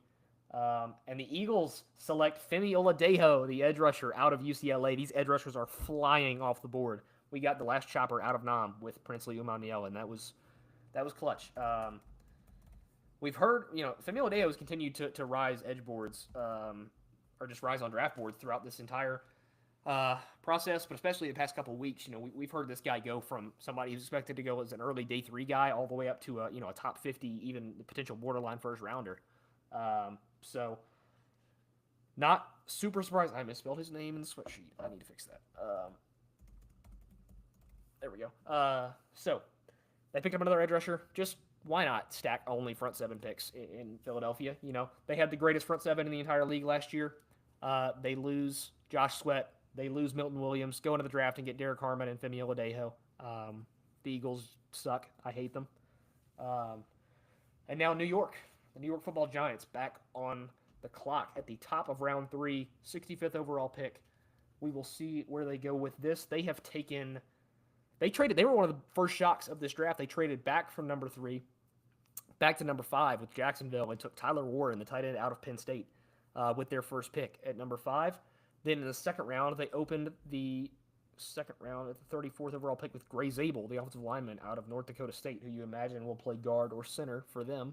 Because who's the Minnesota center they drafted? John Michael Schmidt, I believe it was. Has not quite turned out the way they hoped. So they maybe look to get that replacement in Gray Zabel. You imagine, is this a weapon? Is this a receiver? You have Malik Neighbors, who's been a star for them. You have Wan'Dale Robinson, kind of that tweener between receiver and actually, come to think of it, this could be Jalen Milroe. We still haven't seen Jalen Milroe go off the board. And, this is a team that didn't take a quarterback yet. This would be a really smart landing spot. Now, again, I'm somebody that's been historically anti-Jalen Milroe. But if you get a guy with that kind of traits in the 3rd round at this point for a team like New York who traded back out of 3, this seems like a no-brainer for me if I was New York to go and get that toolsy, traitsy quarterback who you can put behind the Russell Wilsons, behind the Jameis Winstons, and let him sit and develop a little bit to potentially, as a last-ditch effort, Hail Mary to save your job if you're Joe Shane and Brian Daboll. He's a Brian Daboll quarterback. Brian Daboll historically loves the big body athletes, the Josh Allens, the crazy rocket arms. And Jalen Milroe certainly fits that description. So we will see if he does go off the board here. Where else could they go? I mean, the safety board has kind of been picked clean. Tyler Newman has been a contributor, but not necessarily the guy they want in terms of coverage. Um, so you saw, Kevin Winston's off the board, uh, and it's going to be the defensive tackle out of Texas A&M, Shamar Turner, is the pick. That is kind of unexpected if you're asking me. Yeah, Shamar Turner. When you have defensive tackles go off the board like they have, you still have Jordan Phillips out of Maryland. You still have C.J. West out of Indiana. And this is personal boards. Those guys are all in the same tier for a lot of people. But Shamar Turner has been talked about a lot as a day 3 guy, from what I've seen, and seeing him go at the very the very top of the 3rd round, that's kind of a surprise to me. Oh, absolutely, Andy. I would love to have you on here, man. I will shoot you over that link right now. That would be great. I will see if I remember how to work my live stream. All right, I'm sending over that link to you now. That'd be great to have you in here.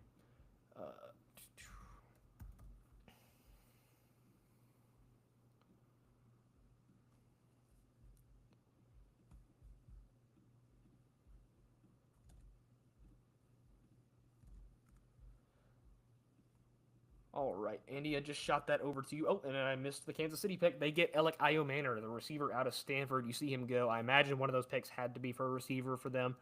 Iomanor falls all the way to the 3rd round. He's a mid-second round grade for me. I think that pick is awesome. Alec Iomanor has been a guy that has really been, kind of fallen under the radar, in my opinion.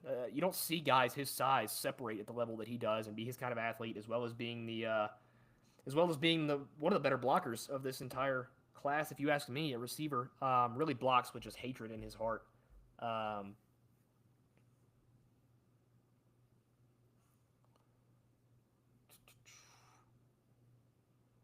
Excuse me.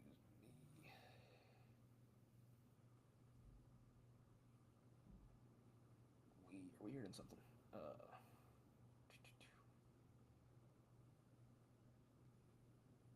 Okay. Andy, what's up, man? What's up?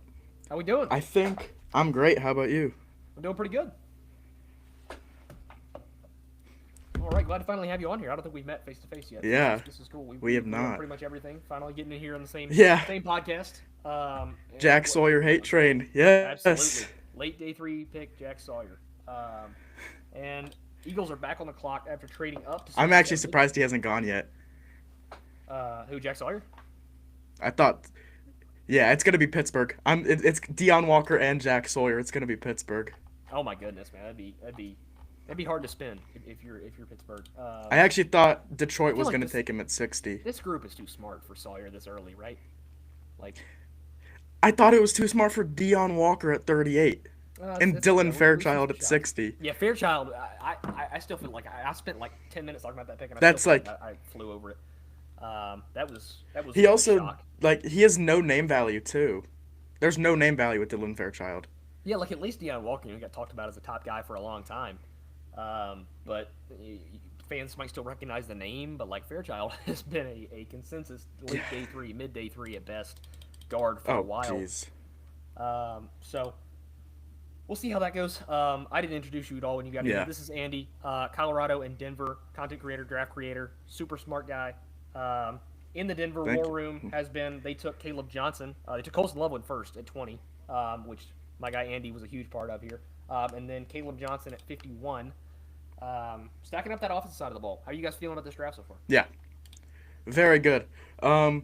We have had some trade discussions about moving down from 85, so we might be done. Okay. I'm not sure. We'll see. But because there's a big way we can go. We can go like linebacker. Alex Singleton isn't a long-term guy. I don't really trust him as much as some other people do to be a full-time starter. Defensive front in general, like Vernon Brockton was a name I brought up because he probably is my guy if we stick at 85. But I have like 4 guys, so nickel corner, linebacker. I already said that. Wide receiver. There's a lot of stuff we can go here, but yeah, we could also just move down. So That'd be interesting to go tight end, running back, and receiver. Just stack the entire skill it, position for Sean Payton. yeah, I'm pretty against that because that sounds like overkill. But It does kind of we'll do. see. And we have the pick that Philadelphia traded a massive haul to get up to 67, where they take Charles Grant, the offensive lineman, out of Williams and Mary. Do you see him as a guard or a tackle, Andy? I see him as a try him at tackle, and if he fails, move him inside. Interesting. I would say I agree. Charles Same Grant's as I another see guy Mbo. It's been, yeah, I agree. I think they're very, very similar prospects. I kind of like Mbo a little bit better at tackle, even because as much as he has the same power concerns that Charles Grant does, I think his hands are a lot better.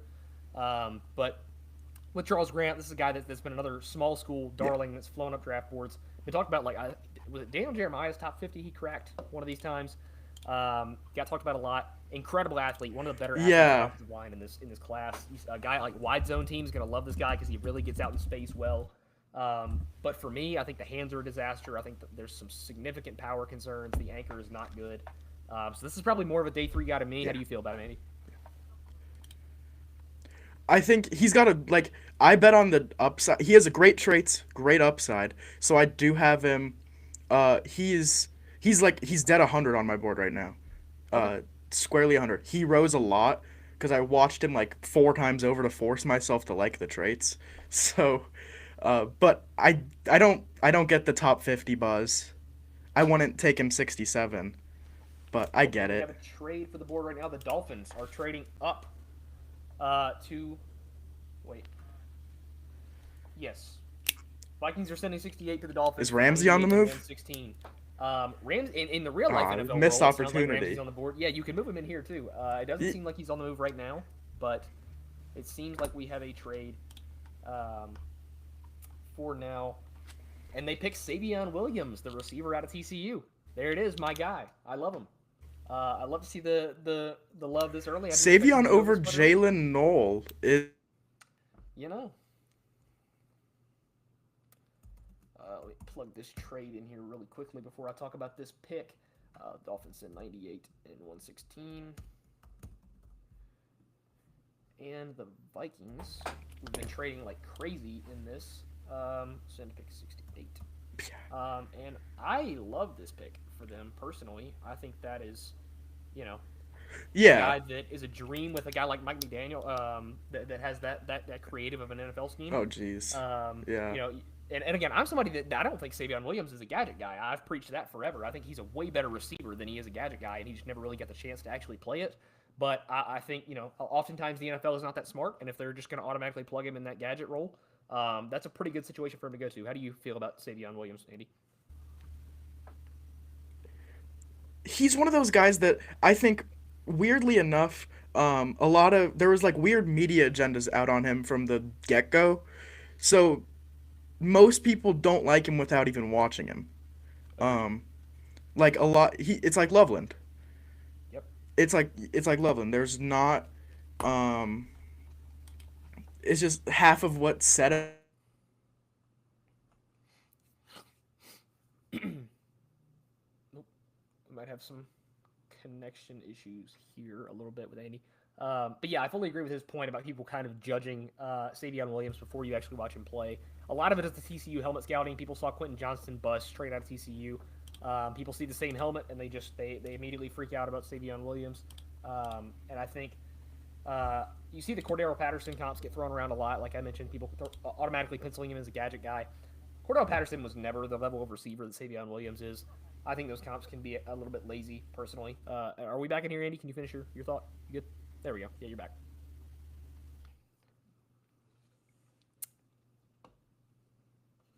Oh, I thought we were. Did we get pump faked? Looks like we're still having a little bit of connection issues.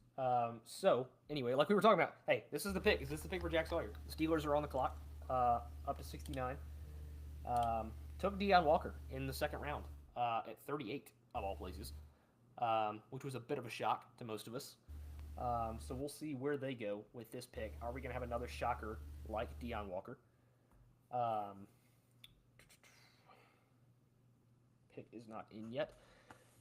So yeah, we saw them address. Interior defensive line was a need for Pittsburgh. That's something they needed to address. I thought it was going to be someone else other than Deion Walker, but they take that there. That's going to address that need.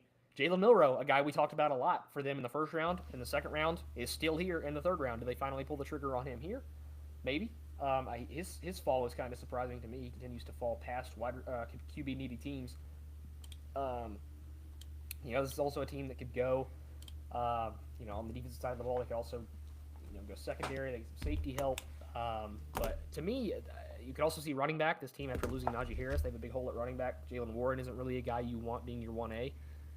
So to me, this needs to be either running back or QB. How do you feel, Andy? Milroe. I'm all in on Milroe here. It has to be. I fully agree. Because what was their first round pick? They traded out.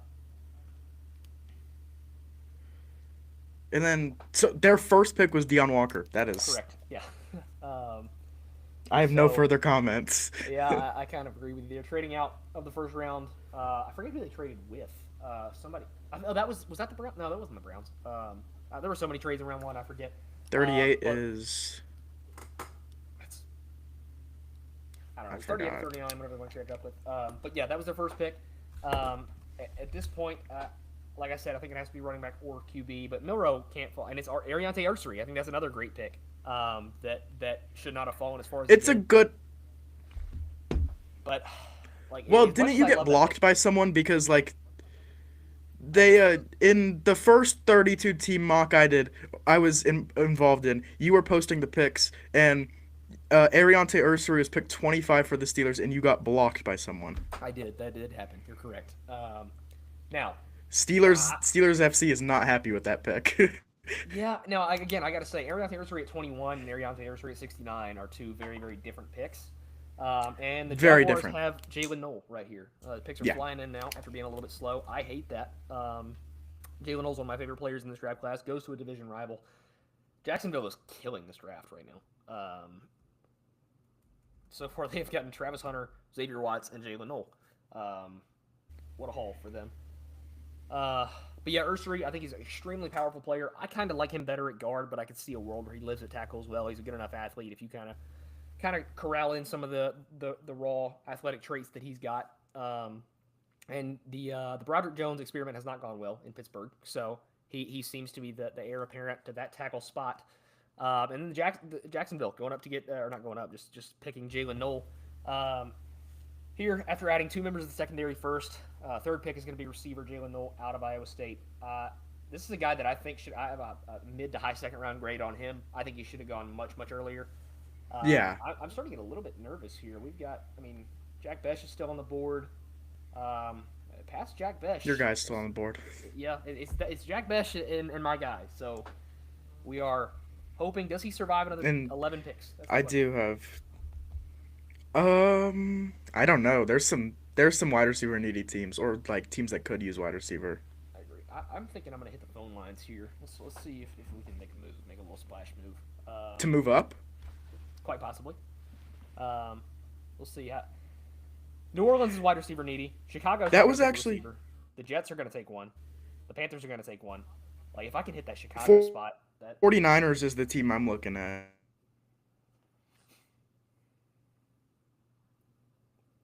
There's.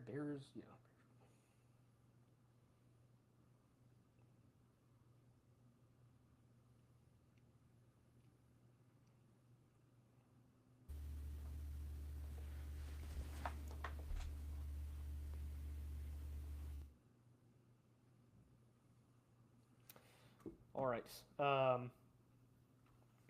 Yes, I may need to filibuster here for a minute because I am working the phone lines, trying to see if I can make a little splash trade up. I'm not feeling great about the receiver depth, and we're running into where I believe the run on receivers will go because you have the Jets, you have the Saints, you have the Panthers, you have the Niners, a bunch of receiver-needy teams that are appearing here.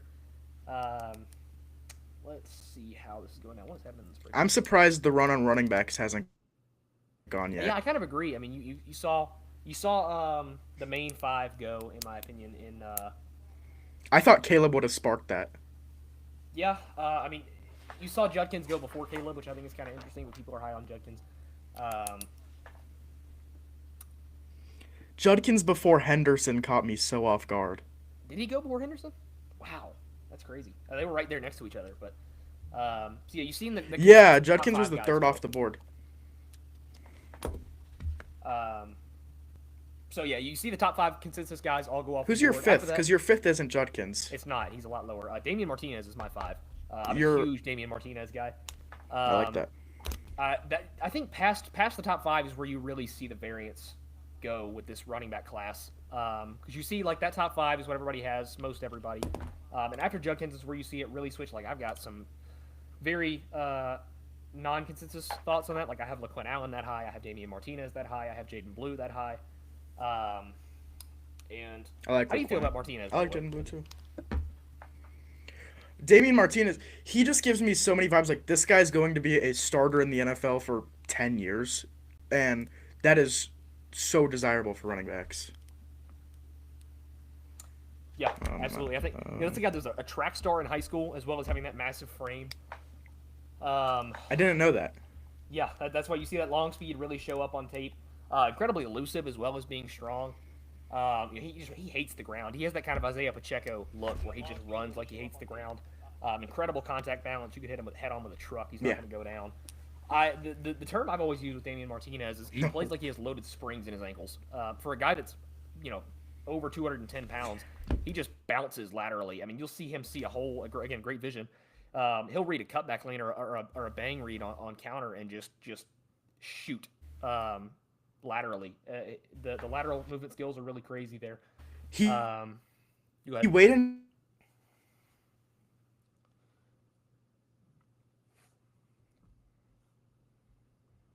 Looking like we're still having a little bit of connection issues. I would really like these teams to be more active on their phone lines because I'm trying to get up in a hurry.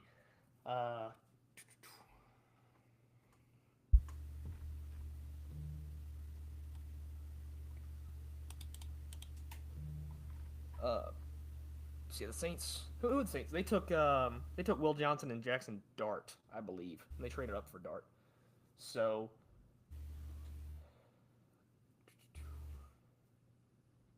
yeah, I mean this feels like a receiver to me. I don't know how you don't go receiver with Chris Olave's health being such a concern. And outside of Chris Olave, Rashid Shaheed coming back from an ACL injury, you don't know if he's going to come back full strength. It's also Shaheed's not a 1, so when Olave's out, you're right. screwed. Yeah, very, very thin at receiver there. You really don't have a 3 behind those two. What picks do I need to make sure I'm doing this right.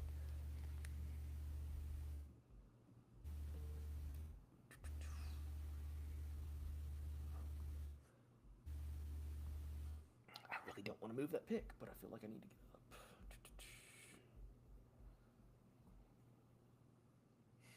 The question is, do I send 141 to get up right here? Do I want to send my only other 5th round pick? I don't want to lose that mid day 3. Because that's interesting. Do you know how everybody else? No. You know what? I'm gonna hold my tongue. I'm gonna stay put. I'm gonna be patient, and I'm gonna really hope that one of these 2 guys on my board falls to 82. The Cowboys took T-Mac, so they're probably out of the running on a receiver. The Niners, I mean, after keeping Ayuk, I don't think they're going to, between Ayuk and Pearsall, I think they're good. And there's Jalen Royals. I'm telling you, the running receiver starting. So New Orleans takes Jalen Royals out of Utah State. Guy who's been really kind of polarizing. Coming off a bad foot injury. Played hurt at the Senior Bowl, from what I know. I actually interviewed the guy and found that out. So I think he's electric with the ball in his hands, great after the catch. I don't think he handles physicality particularly well at the line of scrimmage or at the top of breaks. Me and Jake were talking about him on here earlier. But I think he's a pretty good separator. I think he probably lives in the slot, but he could be a fun gadget guy for an offense. How do you feel about him, Andy?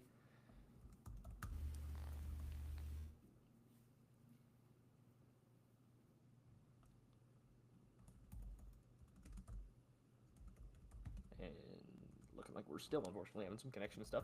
And the Bears pick flies in right here, who I was just trying to trade up with. They take Andrew Makuba, the safety out of Texas, who I think is probably one of the last two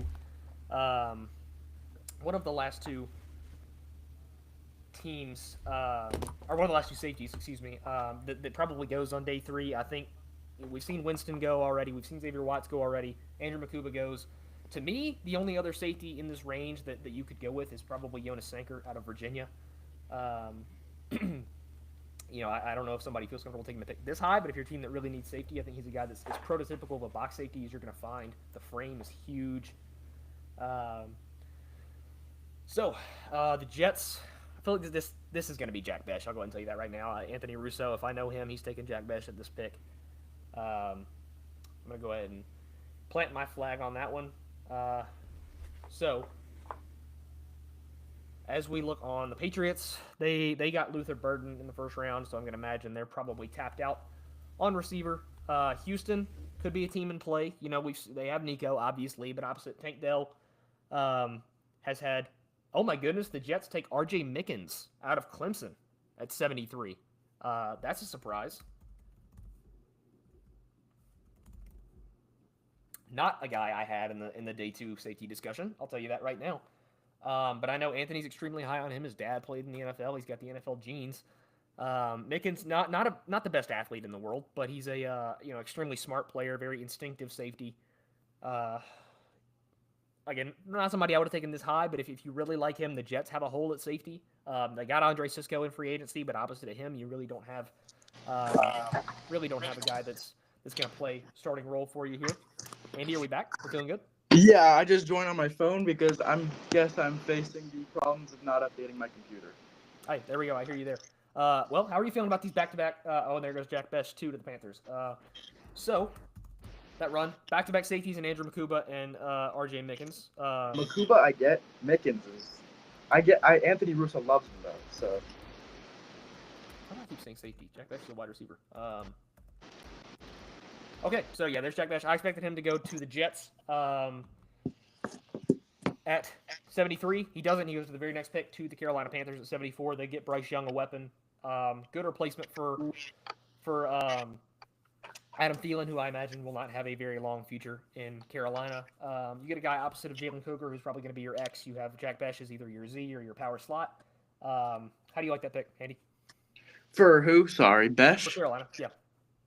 He's see, I expected them to go receiver at 57. I liked Jalen Knowles' fit a lot more there, but Jack Bech is also an incredible receiver. I think I have him graded out around here, so it's good value.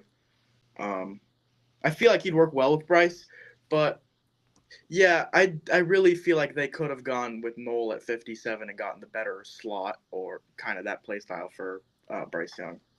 Yeah, I agree. Taking Jihad in the top 10, you kind of push that need for edge back, and you get Josiah Stewart at 57 instead, who I like. I don't know that I'd take him quite that high, but I do like Josiah Stewart. But that Jihad Campbell pick kind of still doesn't really sit right with me. Again, coming from somebody who loves Jihad Campbell, taking an inside linebacker with that kind of injury concerns when you have Jalen Walker, Shamar Stewart on the board, that's kind of a tough one for me. But again, you push receiver all the way back here. Getting Jack Bech at 74 is pretty good value for where he's been talked about. For if sure. you are going to push receiver back in the 3rd round, Jack Bech is not a bad one to get here. Having some more trade talks in the chat, not from me, but there's some smoke around here. For what pick? Houston is looking to trade out. Washington is looking to trade players. I gotta be honest. The people that are trading for and trading their trading players in this one kind of is questionable to me. Wait, you get it? Because, we offered you players? That's true, you did do that. Not we a offered shot at a you guys. practice I love the squad. Broncos war room. Yeah. And the Niners take Joshua Farmer here, the defensive tackle out of Florida State. That would have been a guy at 85 that we looked at. That's interesting. And I love Joshua Farmer. As an upside projection guy in this range, a guy who's as fast as he is and wins with the kind of bend he does it. Over 300 pounds, 35-inch arms. Yeah. Now, again, the tape is not great.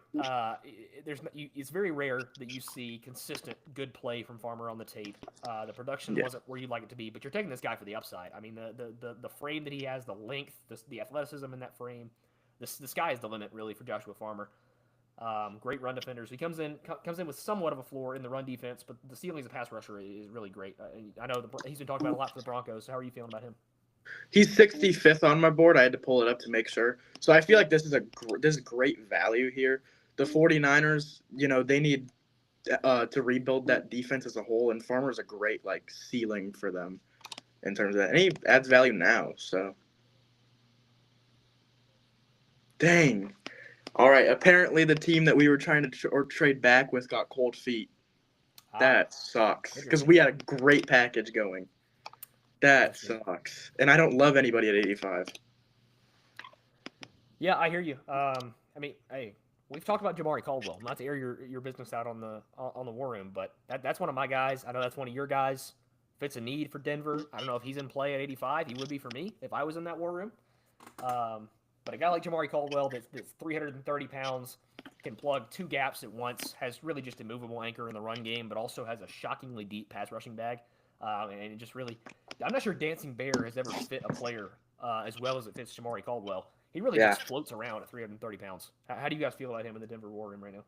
Well, Dancing Bear would have to be Kenneth Grant in this draft because he's right there with him. Yeah. He doesn't just dance; he's like a sprinting bear that if I'm a quarterback, I'm terrified. But I love Caldwell. He's he graded out as a late second rounder for me, so I'm very high on him.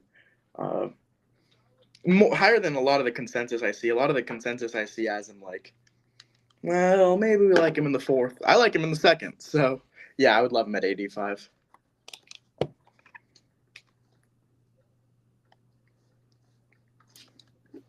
Okay, and we got more. Who's that's Houston is trying to move back to 98. It looks like. I don't know why people are trading openly in the chat rather than DMing each other, but yeah, I'm able to just read off the trade offers right here to that's, you guys. Yeah, that's interesting. You could just another GM could say, "All right, I'm moving up one pick ahead of you now." Yeah, pretty much. That would be awful. Seems kind of like a strange strategy there. But Cowboys. Imagine that's how NFL GMs do it. Yeah, you have to all do it in the same group chat thread. Who did the Cowboys take earlier today? Was that Henderson? Yeah, it was Travion Henderson. Yeah, that pick killed me inside. I love that fit. I'm a big Travion Henderson guy. I do worry about the medicals. Can he handle a full RB1 workload? But as a player, I think he's an RB2 level player. Incredibly explosive, home run speed. Yeah, Joe, I hear you. He was absolutely on my radar for me. Oh, and we've had a trade. The Cowboys are no longer on the clock. What? The Seahawks have just traded up again. Okay. Seahawks have traded up twice today. All right. Once with me. Let's party. It is pick 76 from the Cowboys, and the Seahawks send picks 92, 137, and 172. So the Seahawks essentially don't have the rest of their draft. Better be a splash. Their draft is basically over. That's an interesting move. That's bold. Bold strategy, Cotton. We'll see how it works for him. Who's their GM? Lethal, I believe is his name. He's. Oh yeah, I remember. I was worried about them for Loveland yesterday, so I was like, "Who's their GM and who's?" And they took Matthew Golden, right? They took Golden, which I was like, they're gonna take Loveland, and we're gonna have to. We would have gone Egbuka at 20 then. Really, y'all had Egbuka over Golden? It would have been either way. I'm cool with both. They traded up for Omar Norman Lott. Here we go. There's no way you could have gotten. We're having a great time right now. You could have gotten Norman Lott at 92. Oh my God. So you just traded away the entire rest of your draft for Omar Norman Lott, a player who also has major medical concerns in his spine, along with major character concerns at Tennessee, as well as being a pass rushing only defensive tackle. So he got brought up. He got brought up in the Denver War Room, and I said, absolutely not. See, again, for a team that needs a pure pass rushing rotation defensive tackle, I really, really like him. He's got a ton of pass rushing juice. He's violent. He's quick, explosive. But you will compound that with the ability that you cannot have him on the field on rundowns. He's that bad in run defense. He's a complete liability. You've got the major medical red flags that have popped up at the combine. You've got the character concerns that have floated around for a pretty long time. Really? I didn't know about the character concerns. The injury scared me off in itself. Yeah, though. there's some major maturity issues from what I've heard from people. So he's good buddies with James Pierce, it sounds like. Yeah, that whole front seven in Tennessee was having some problems. At this point, blame their coach. Yeah, honestly. Jared Wilson is still available. That's insane. The one and only center in this draft class is still available. Is Tate Ratledge still on the board? No, he went to the Bengals. Okay, that makes sense. 29? So Dylan Fairchild went over Jared Wilson. You cannot watch Georgia's offensive line and tell me that Dylan Fairchild is better than Jared Wilson. You just can't. That's just...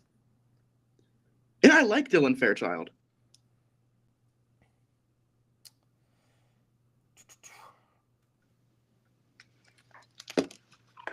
Excuse me, I'm handling some more phone line business. Oh, and the Patriots pick is in. Who have they taken?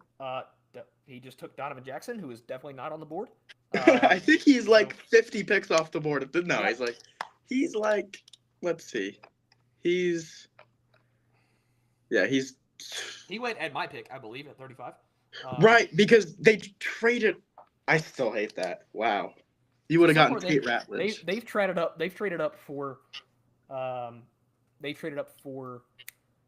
interior offensive lineman.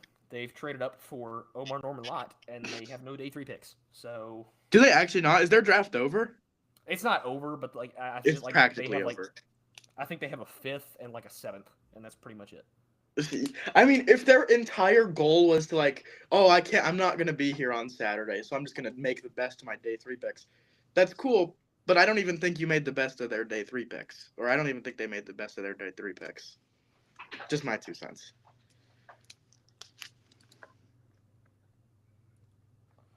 Okay.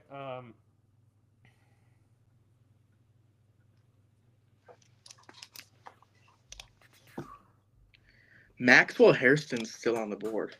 Is he really? That's insane. Okay, there are some big concerns with him, but I would still assume he's off the board by now. Like, if you told me R.J. Mickens was off the board before Maxwell Hairston, I wouldn't believe you. We've had some shocks, man. I'm telling you, this has been a surprising draft. If it were anybody else than the Jets, it would have surprised me. But Anthony has preached R.J. Mickens for he loves him. I get it. Yeah. But I don't know who else does. So you could have gotten him at 110. That's my only thing. Who, Mickens? But, yeah, I think you could have gotten him at 110. Hell, probably could have gotten him later than that. Yeah. So the Patriots have just realized their error that their selection is not available. They are currently regrouping at the minute, so we'll see who goes there. After them, Cardinals, Texans, Colts, Bengals.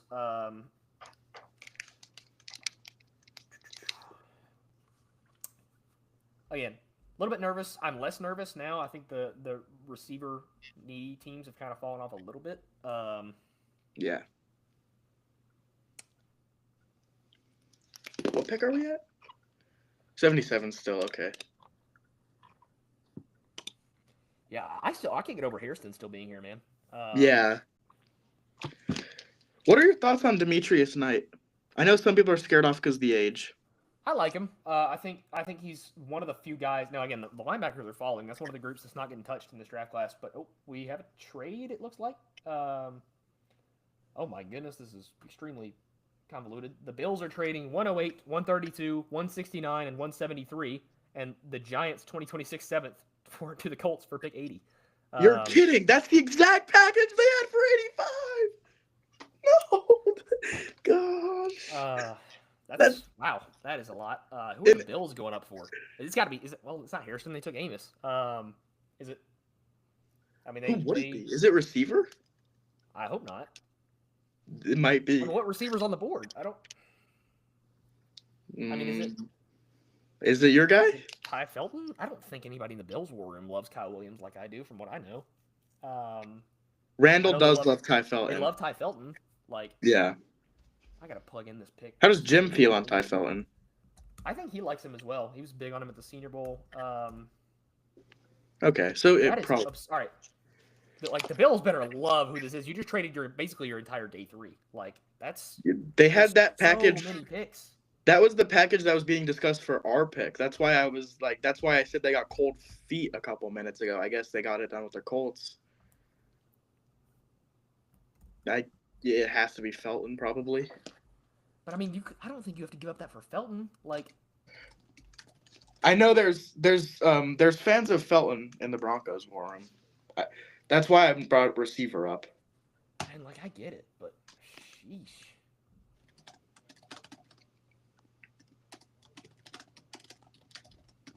All right. Okay, and it looks like the Bears are going to be trading back up.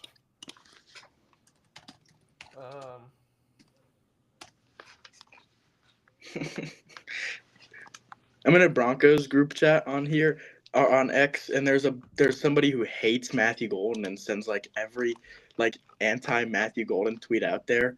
He just sent a tweet saying Matthew Golden is not a round 1 caliber wide receiver prospect based on the analytics.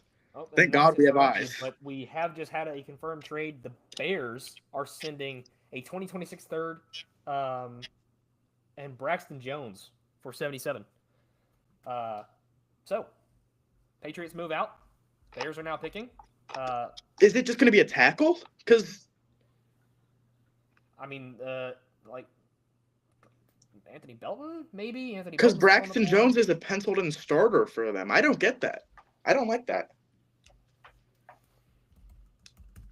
Unless whoever runs the Bears is just like a big Braxton Jones hater, which I am friends with a couple Bears fans who don't like him, but I don't think they'd do this. That's interesting.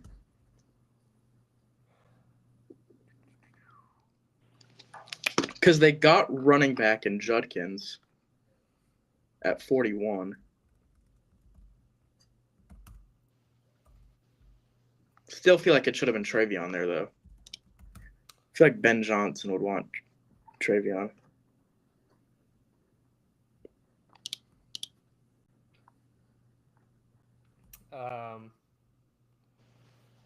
Let's see, what was that pick? 2026 third and Braxton Jones. Okay, yeah. Bill is a big fan of Ty Felton. Somebody just backed that up in our war room. Yes, Bill also loves Ty Felton. He's a top 50 guy for Bill, if I am remembering correctly. Really? All right. So, Bears. Who are the Bears coming up for? Wyatt Milam out of West Virginia is the pick for them. Now, Wait.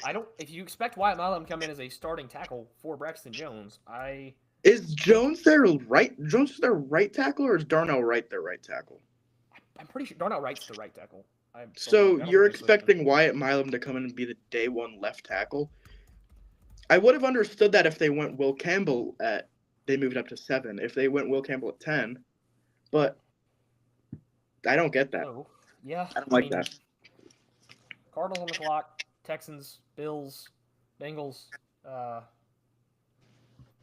I have been told that pick 90 is on the block, and Ashton Gelati is still here, and if he's still there, come 90, the Titans could get a second edge in this room, and I could jump up and get Ashton Gelati. I have 3 4th-round picks.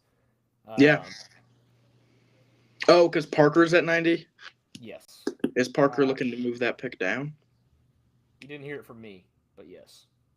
Hey, if you want, we can make a trade live right now, or I could at least say the offer. Oh my God, Kyle Williams is gone. I'm gonna end the stream. It's over. We're no! It's over. No.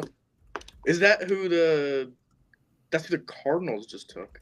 That is a phenomenal pick. Wow. That is such a good pick. Well, Jedi Barron, Alfred Collins, and Kyle Williams. This is literally a draft full of my guys. I think they've won the draft. Like, in my eyes, at least. God, this receiver board is... That's insane. All right. Well, there's one guy left that I have to take because we don't have a receiver. So that sucks.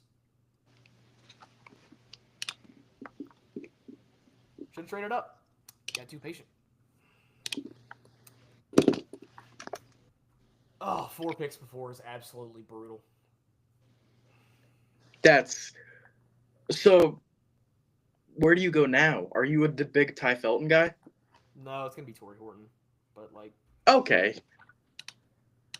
I like Torrey Horton. I mean, I don't have concerns with his character. He's just kind of a dumbass. Like, I remember him.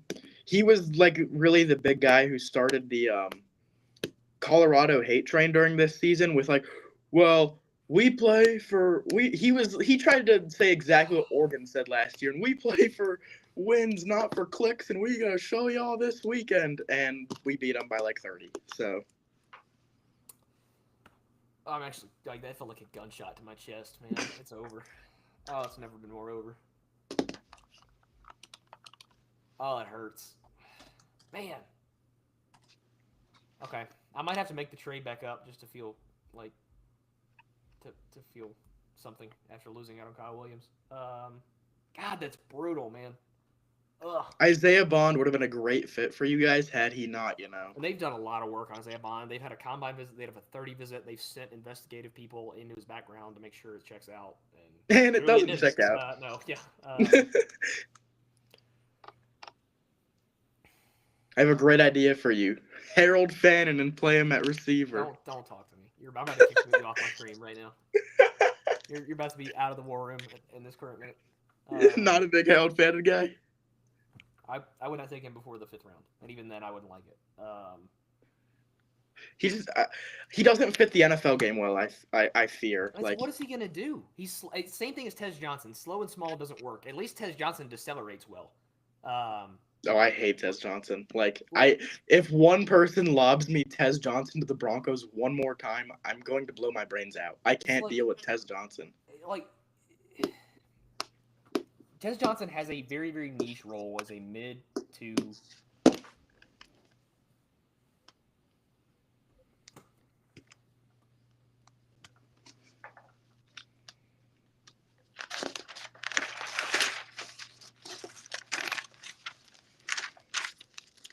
Oh, everybody in the chat, this is Drew losing out on his favorite player in the draft. I mean, I'm gonna be in a terrible mood the rest of the stream. I apologize to all the viewers. That really is it just killed the vibe. I made this entire draft plan based on getting Kyle Williams. But you know, we pivot. It is what it is. It happens. Houston is on the board. And Elijah Arroyo goes to Houston, 79th overall. That's good value. Their new OC was a tight end coach, I think. So that makes the Rams. I still don't get them firing Slowick.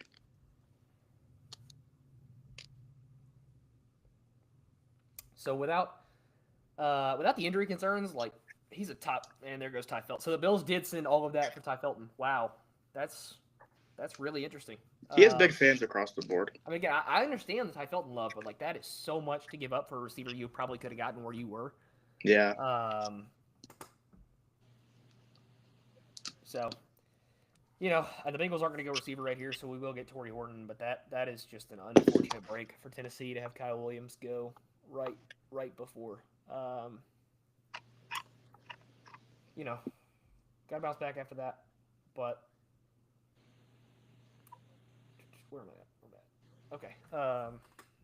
So, from what I've heard per sources, this is going to be Aeneas Peebles. It's not official yet, but from what I've heard. Oh, he was the guy that was being thrown around in the Broncos, and I said, we could probably get him in the 4th. I guess not. And there it is, officially. Aeneas Peebles, defensive tackle out of Virginia Tech. And with the 82nd pick, the Tennessee Titans are officially on the clock, and we are all sad in the war room. And we're going to go with our second choice in Torrey Horton, the wide receiver out of Colorado State. So when they flash to the war room making the pick, it's not everybody like hugging and high-fiving and like, we're all crying. It's like, aw, Torrey. Who is taking my picks out of the spreadsheet? Don't do that. I'm Brian Callahan. Welcome to the Titans. You were our second choice. If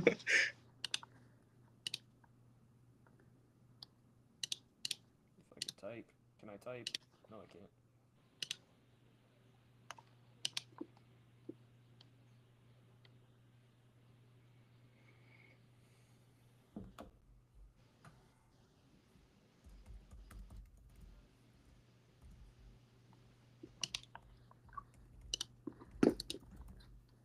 Okay. Well, with the 82nd pick, Tennessee sends in the card for Torrey Horton. You get your guy who's going to play X for you, opposite of Calvin Ridley. You had a bad injury to end the season, but before that, you have a guy that tested really out of this world, really lanky, 6'2" frame, extremely athletic, can stretch the field, pretty raw as a separator, but you saw some flashes at Colorado State. He can get out of his breaks pretty efficiently, sinks his hips extremely well. One of the better guys at the catch point in this class, in my opinion. I think he really does a great job using every bit of that length playing basketball at the catch point. Really extends his hands well. Is one of the few hands catchers in this class. Really boxes guys out. I think he tracks the ball well. And I think that, in my opinion, I think Torrey Horton's probably the best receiver against zone coverage in this draft class. I think he's a quarterback's best friend when it comes to reading zone coverages and sitting down in holes and just reading, knowing where to be, how to get open. So Darian Porter is a steal at 83. that is a steal. So Steelers kind of recouping some of that lost love for the Deion Walker pick that early. Now, I would have taken Darian Porter at 83 before Deion Walker.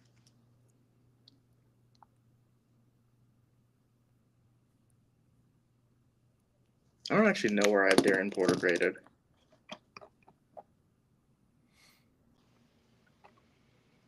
Darian Porter is 55 on my board, so this is good value in my eyes.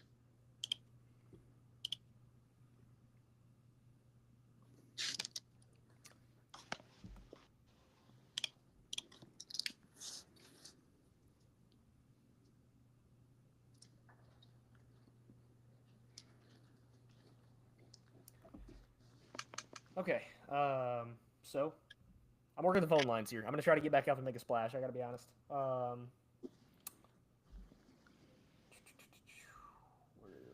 Where's my board at? I'm trying to get my board up. Bear with me.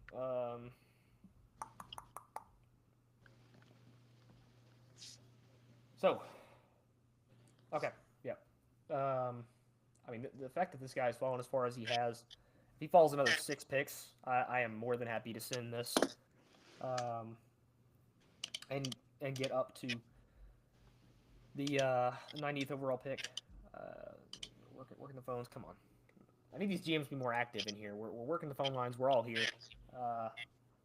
Yeah. We got to be active. Come on now. I need to hear back. I got moves to make.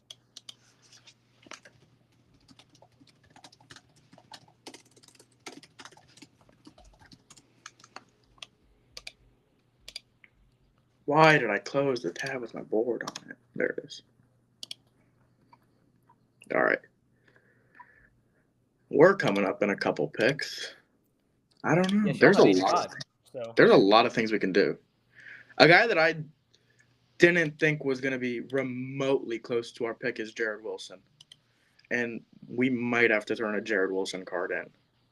I like Luke Wattenberg, but he's not. Jared Wilson might be a decade starter. So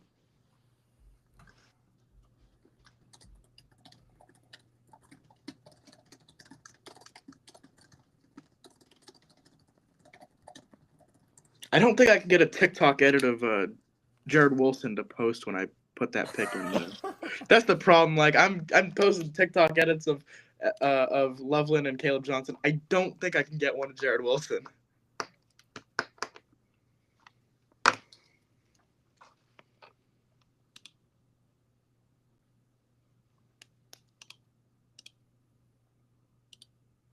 Unless Tampa just takes him here because they might.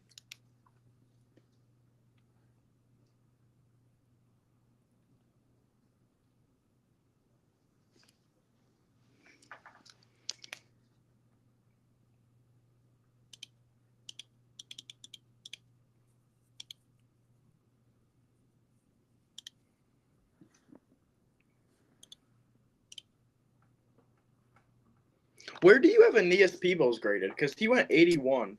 I have him as a day 2 guy. He's a late 3rd round. That's about where I have him. Okay. I actually might be a little bit higher. I think I have him as like a mid early 3rd. I love Aeneas Peebles. I think he's people knock him because of the size. Yeah.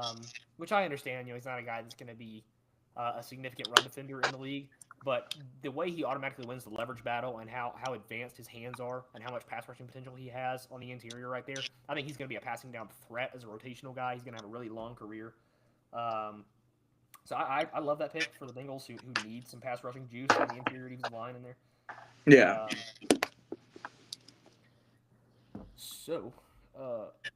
And Benjamin Morrison goes 84 to Cool. Tampa, and Tampa is not in the spreadsheet, so I can't enter that pick. I don't know what's happening there. Oh, Hairston still. Harrison's fall is unbelievable. And it's because of character concerns. I'm like 99% sure. Makuba's off the board. Yeah, Is Makuba's Kevin gone. Winston on the board? Winston's gone. He went like top 50. Oh, that makes sense.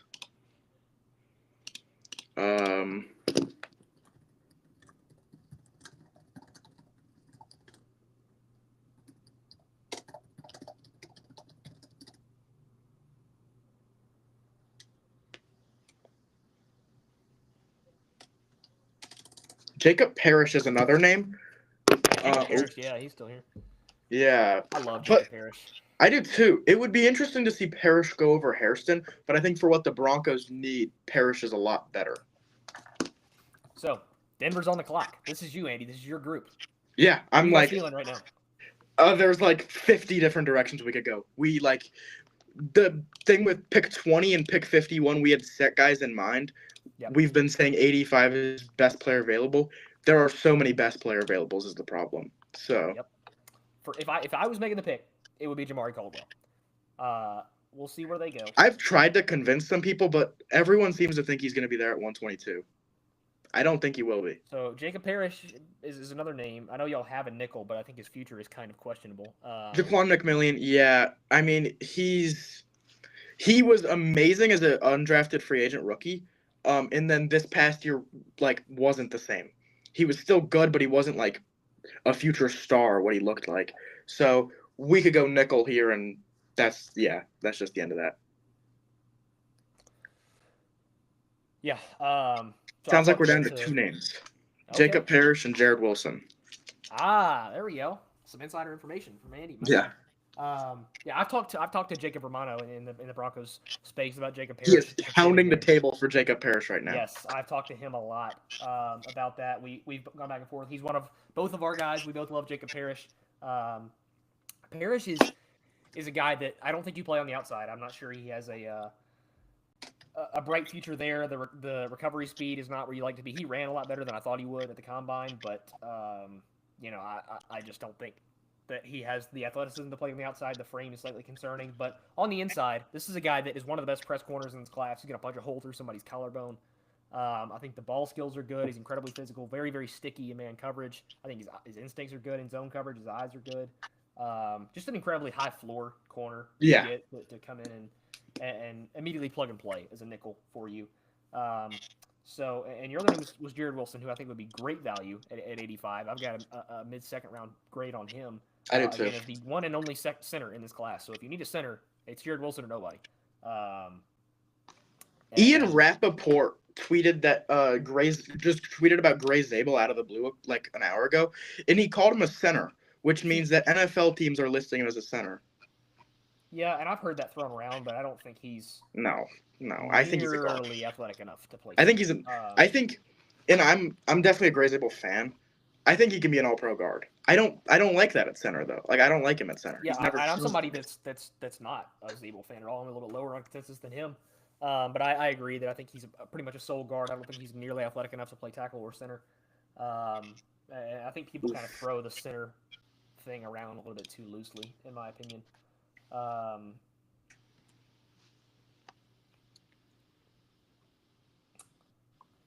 One of our guys just threw out, sounds like the Cowboys want Caldwell before we turn this pick in. That's interesting. What time are we at? We have 2 minutes. That's not good.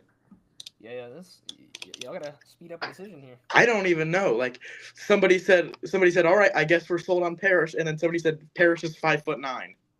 All right. It's a nickel corner. What? Yeah. You're not playing him on the outside because he's 5'9". What? And the word is Jacob Parrish. That's who the pick is. So. All right. I'm cool with that. Let me find Parrish, Huh? CB out of Kansas State, the Wildcat. Now, the San Francisco 49ers are on the clock. All right. I'm not going to find a TikTok edit during the middle of this, so we're fine. Jacob Parrish.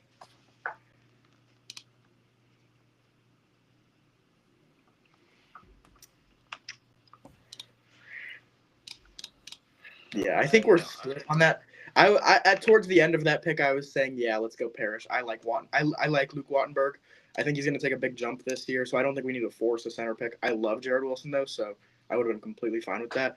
Whoever gets him is going to get great value, but ultimately, I think nickel's a little bit more of a need than center. Could have gone either way though. I've got to figure out who all these GMs are.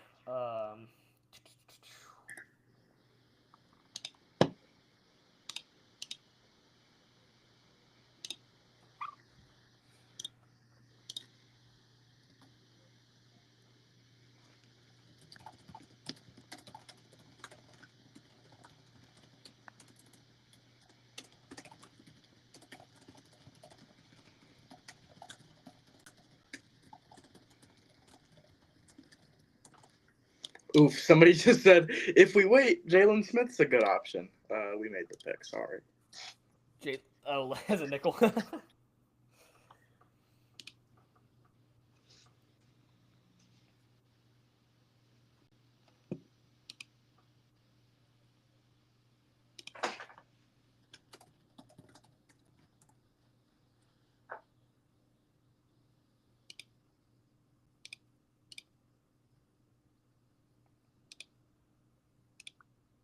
And the 49ers go CJ West, the defensive tackle out of Indiana, who I thought was probably due to go around here. Really, really fun defensive tackle. Him and Jordan Phillips in this late day 2 group are two of my favorite guys in this class. CJ West is just a guy that's going to really get in there and do the dirty work. He was a huge part of that Indiana defensive front.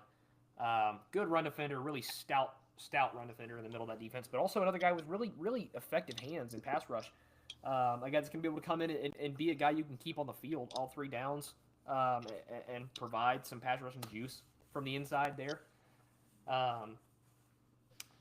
And we have the Packers up on the pick, and they have the Packers traded out of round 1. They got to make Egbuka at 33. Who did they take second? Oh, and Maxwell Hairston finally goes off the board. What a steal for the Packers. That's 87. That's a guy they might take. I've heard a lot of buzz about them taking him at 23. Yeah, so them getting him at them, so. Yeah, I know Daniel Jeremiah said that he likes that, and then I think we've had 5 straight corners go. I just realized. Really? Yeah. Oh no, I put CJ West down. CJ West. I would like to see CJ West at corner. We have had 4 corners in the past 5 picks, though. We've had Darian Porter, Benjamin Morrison, Jacob Parrish, and Maxwell Hairston all go in the past 5 picks. So the run on corners has started in the late 3rd round. My favorite out of that bunch, I think I have Hairston graded the highest. It's so hard because of Benjamin Morrison's injury. I'm pretty sure I have Darian Porter the highest out of that group. Yeah, I have Hairston the highest.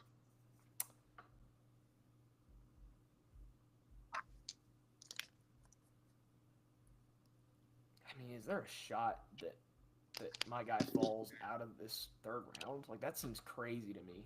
But what position? Edge. Now, again, I don't want to get too trigger happy trading out because there's an edge that I know will be there at 103 that I'm extremely happy getting. But I expected this guy to be gone damn near the top 50, and I'm kind of wondering if I want to take advantage of it. Oh, I know who you're talking about. You were talking about earlier. Yes. Yeah.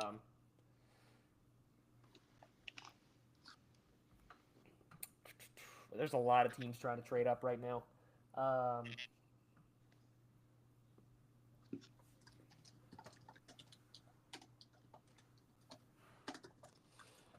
Trying to work phone lines. I don't know that it's super realistic for me to get up because there's so many teams trying to move up, and I don't have the best trade package in the world. But I think the Broncos war room is still debating the pick. I don't think they realize.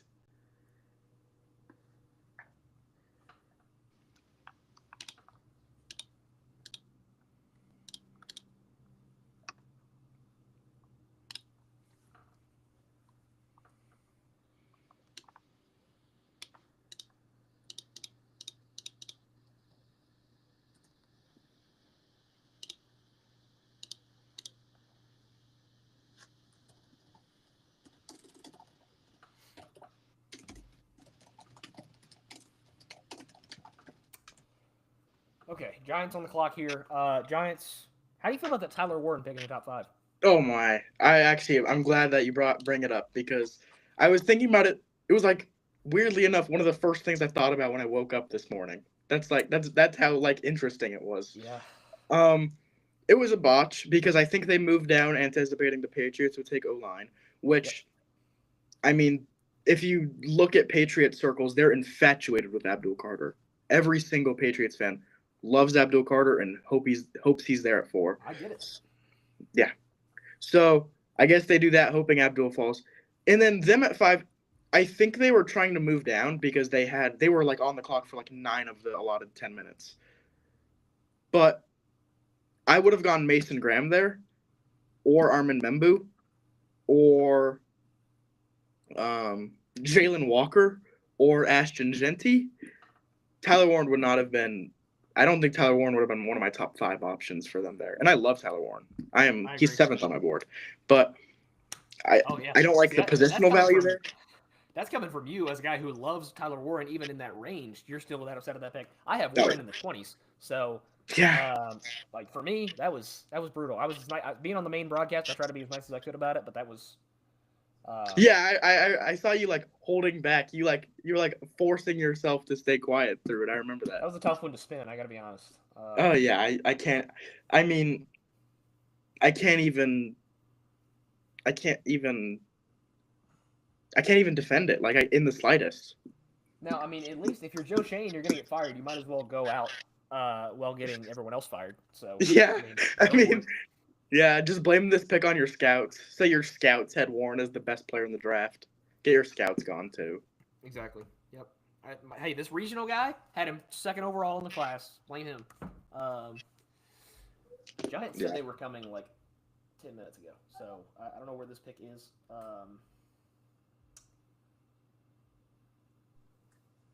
Let's see. We got Houston's pick already locked and loaded, just waiting on the Giants GM. Where does Houston go? They picked up Elijah Arroyo. It was. So already got a pass catching threat. Do you still go receiver? You don't love Tank Dell's injury history. There's nobody behind Nico Collins. You lose Stephon Diggs in free agency. Could go receiver here. They could go front 7. You know, they added Josh Simmons in the 1st round. Haven't addressed the defensive side of the ball yet. Re-signed Derek Stingley. The secondary's looking pretty good currently. Just re-signed Jalen. Is it Peter? Petre? I don't know how to pronounce it. They just re-signed him as well. Yeah. So. My phone's about to die, so I'm gonna try my computer again. Hold on. I got you. So, as we wait for Andy to get back, why did my face disappear? Why am I not here anymore? Hello? Are we back? Why am I in like... Okay, there we go. We're back. Technical difficulties, bear with me.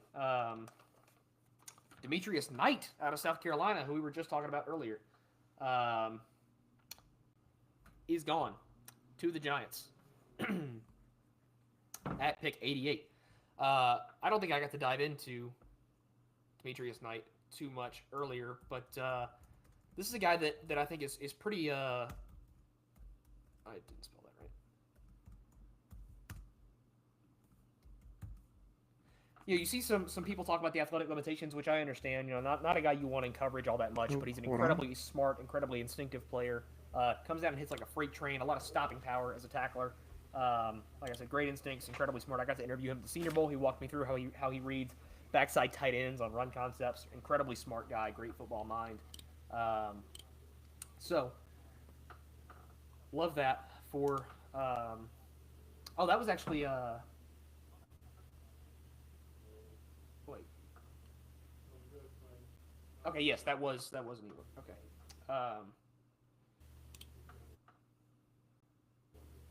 So, Demetrius Knight out of South Carolina. Next pick is in, and it is Jared Wilson to the Texans. He finally goes off the board. The Cincinnati Bengals are on the clock.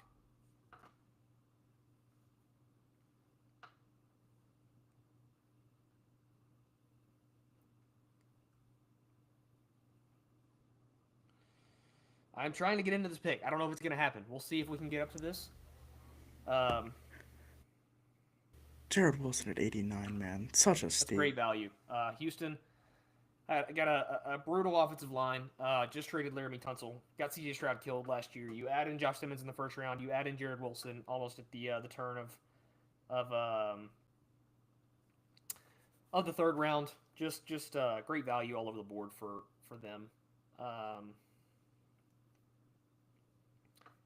Again, I'm going to be kind of distant here again as I'm working the phone lines trying to get into this pick. I don't expect it to happen. Again, I don't want to be too desperate to get up because I'm confident my guy that I like is going to be there at 103. But there's a player I don't think should still be here.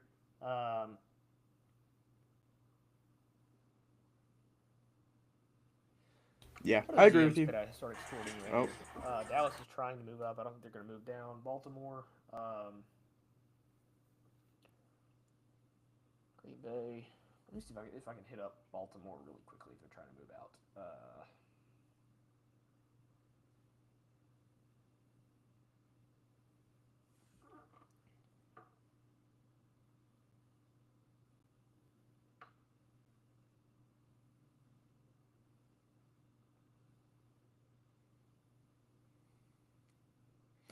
All right, and breaking news: the Titans are going to be in at the 90th pick right here.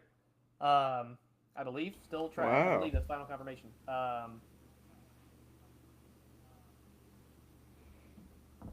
So, Titans are trading up right here, and it's going to be Ashton Gelati, the edge, out of Louisville.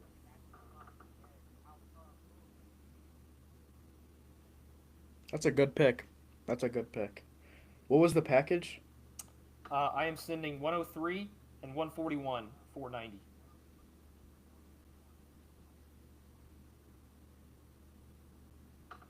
Yeah, I like that. Because I don't think he would have been there at... I think one of these teams would have to take him.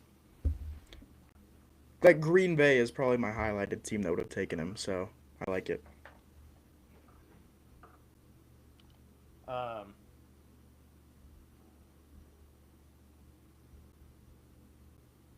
just realized I never sent that in the admin chat. I need to do that really quickly.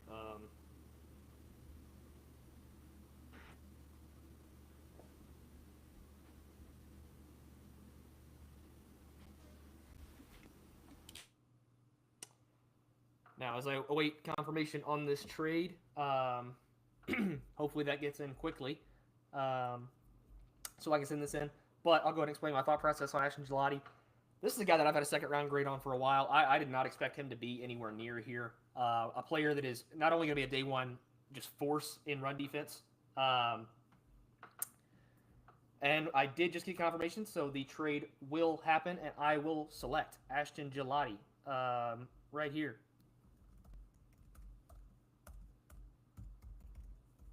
I should have put it. I keep forgetting to put my picks in the chat.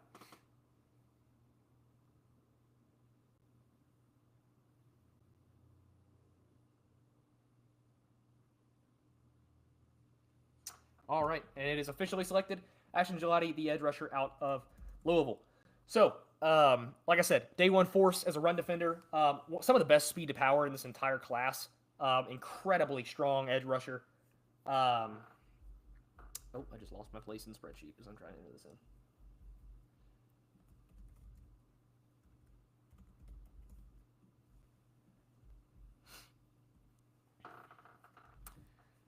Yeah, incredibly strong edge rusher, great bull rush, incredible speed to power. He hand fights like a ninja. I mean, it is so hard to land a clean punch on this guy, both in pass protection and as a run defender. Just an incredibly talented edge rusher. Tennessee adds him as a great complement alongside Princely Umanmielen. You get two edge rushers that are just about complete opposites to revamp this Tennessee edge room. And now, Tennessee, I'm okay parting with my fifth-round pick and one of my 3/4 to go up and get a player who I believe should have been gone around the mid-second round. So I am fully on board with that pick. And Tennessee's edge room is off to a great start here. Now, do the Browns have a pick? Yeah. Where? Do the Browns have a pick before you? They did before I traded Will Levis for it.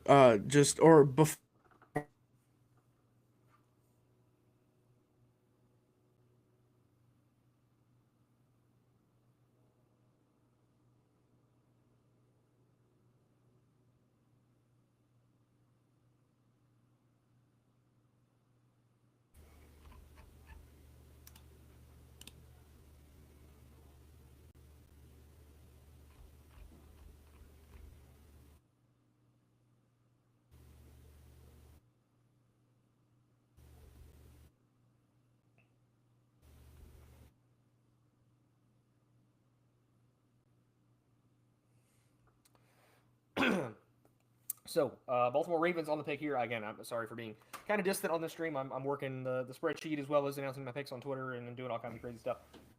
So, Ravens on the board. Got Kelvin Banks in the first round. And they listed him as a guard in that selection, which is kind of interesting. He's been a guy that I see as a tackle for a while. I don't know that I totally agree with them putting that card in as a guard, but they like him there, and they get JTT in the second round, the edge rusher out of Ohio State. Kind of a limited athlete, but a guy that's got an incredibly high ceiling, very advanced pass rusher technically. Solid run defender, going to be a guy that can come in on day one and just immediately contribute to that front seven in Baltimore.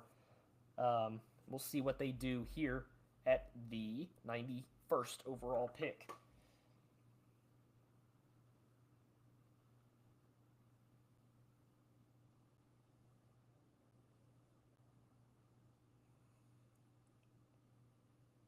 So I know it got skipped over because my phone almost died. But where do you have Benjamin? Again, you cut off right at the end there. I assume you meant Benjamin Morrison. I don't know whether Benjamin's been drafted right here. So Benjamin Morrison has been a tough one for me because I think he's an incredibly disciplined corner. I like him. He doesn't guess wrong all that often. He's a smart, fundamentally sound, technically advanced corner. But for me, and again, this is normally I don't include injuries in my grades heavily because I don't have good enough information. But for a guy to have that devastating of a hip injury at a position where hip is the most important part of your body, I just don't see how you justify taking a pick on him within the top 100 for a guy. Maybe I'm burned by Caleb Farley. And here's the announcement. Your guy, Vernon Broughton, going at 91 to Baltimore. Out of Texas, the defensive tackle. I got feedback that Jamari Caldwell might go at 92. Jeez Louise. Oh, okay. That's crazy. People messing with the spreadsheet while I'm trying to put the picks in is kind of frustrating.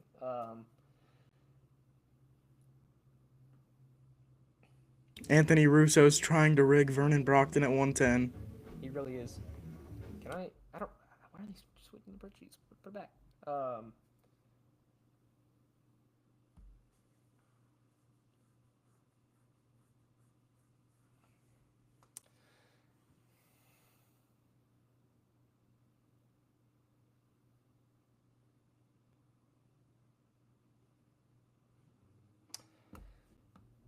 Okay, we're back. Here we go. That's not how you spell that. Vernon Broughton, IDL out of Texas. We talked about him briefly earlier. Kind of the Robin to Alfred Collins Batman.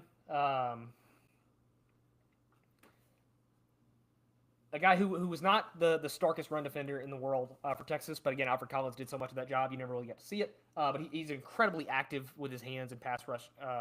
He's got, like I mentioned, a great swim, great club rip. Just a very kind of your Omar Norman lot after you miss out on him as an explosive, kind of pure pass rushing rotational defensive tackle. And I like the value here.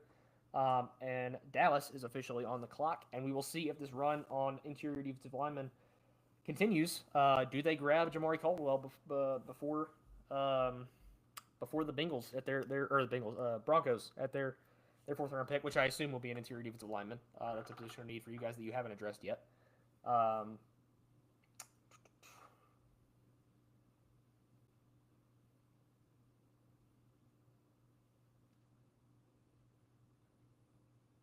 So when's your next pick now? Is it 104? Do you still have an early fourth? Yes, I have 104 and 120 in the fourth. So. Oh, geez. So yeah, you're still good.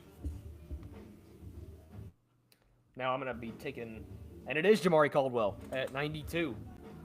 So the run on defensive tackles continues.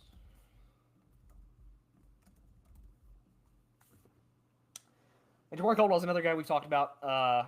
Like I said, we were talking about the Broncos' need at interior defensive line, and Jamari Caldwell is a guy that's incredibly athletic for 330 pounds. It's pretty rare to see movement skills like his. He just floats around the field. And while being, one of the best run defenders in this class, obviously at that size, he takes up, just immovable anchor in the run game, takes up so many gaps. But also, being incredibly active with his hands in run defense as well as a pass rusher. He plays a lot of finesse in his pass rushing bag for a guy of his size. You think he's kind of just, just a pure power guy, but you see a lot of speed and a lot of technique in his pass rushing game. Even at 330, 340 pounds, whatever he played at Oregon. Um, Yeah, it's insane. so, moving on, Baltimore is back up after they just picked one pick ago, or 2 picks ago, I guess. Back up at 93. Let's see who they select at this one. They've already addressed edge rusher, already addressed defensive tackle, already addressed guard. Going full trenches in this draft so far. Do they finally, do they add a corner? This is a team that even after drafting Nate Wiggins in the first round last year, still has kind of a need at boundary corner. Marlon Humphrey, is not getting any younger. Kind of had a down year last year. Nate Wiggins got some injury concerns there with his size. Nickel corner, there's a lot of good nickels left on the board. Could be a position they need. And they have addressed Andrew Makuba as well as another player they drafted, I believe. No, they didn't. That was right before them. That wasn't Andrew Makuba. I've seen him mocked there so many times. It's just in my brain. But yeah, they also have a need at safety. Like I was saying, this could absolutely. I think this is a great spot for Jonas Sanker. This would probably be the pick that I'm looking for Jonas Sanker. Out of Virginia, the box safety for Baltimore, and you could kind of move Kyle Hamilton back to that flex kind of star guy you like to have him Good play shout. as. I didn't even think. So, we'll see that. The Packers coming up next, and they say their pick is locked in. So, as soon as Baltimore gets their pick in here,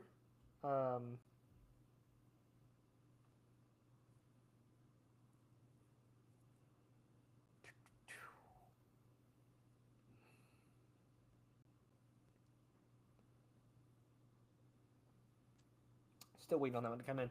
And as we get into the comp picks of the third round, Kansas City coming up, Cleveland back up for the first pick in a very long time. And to my knowledge, I believe Bill was trying to move out of this. So we'll see if he deals that pick. Raiders coming back up. They have not picked in quite a while.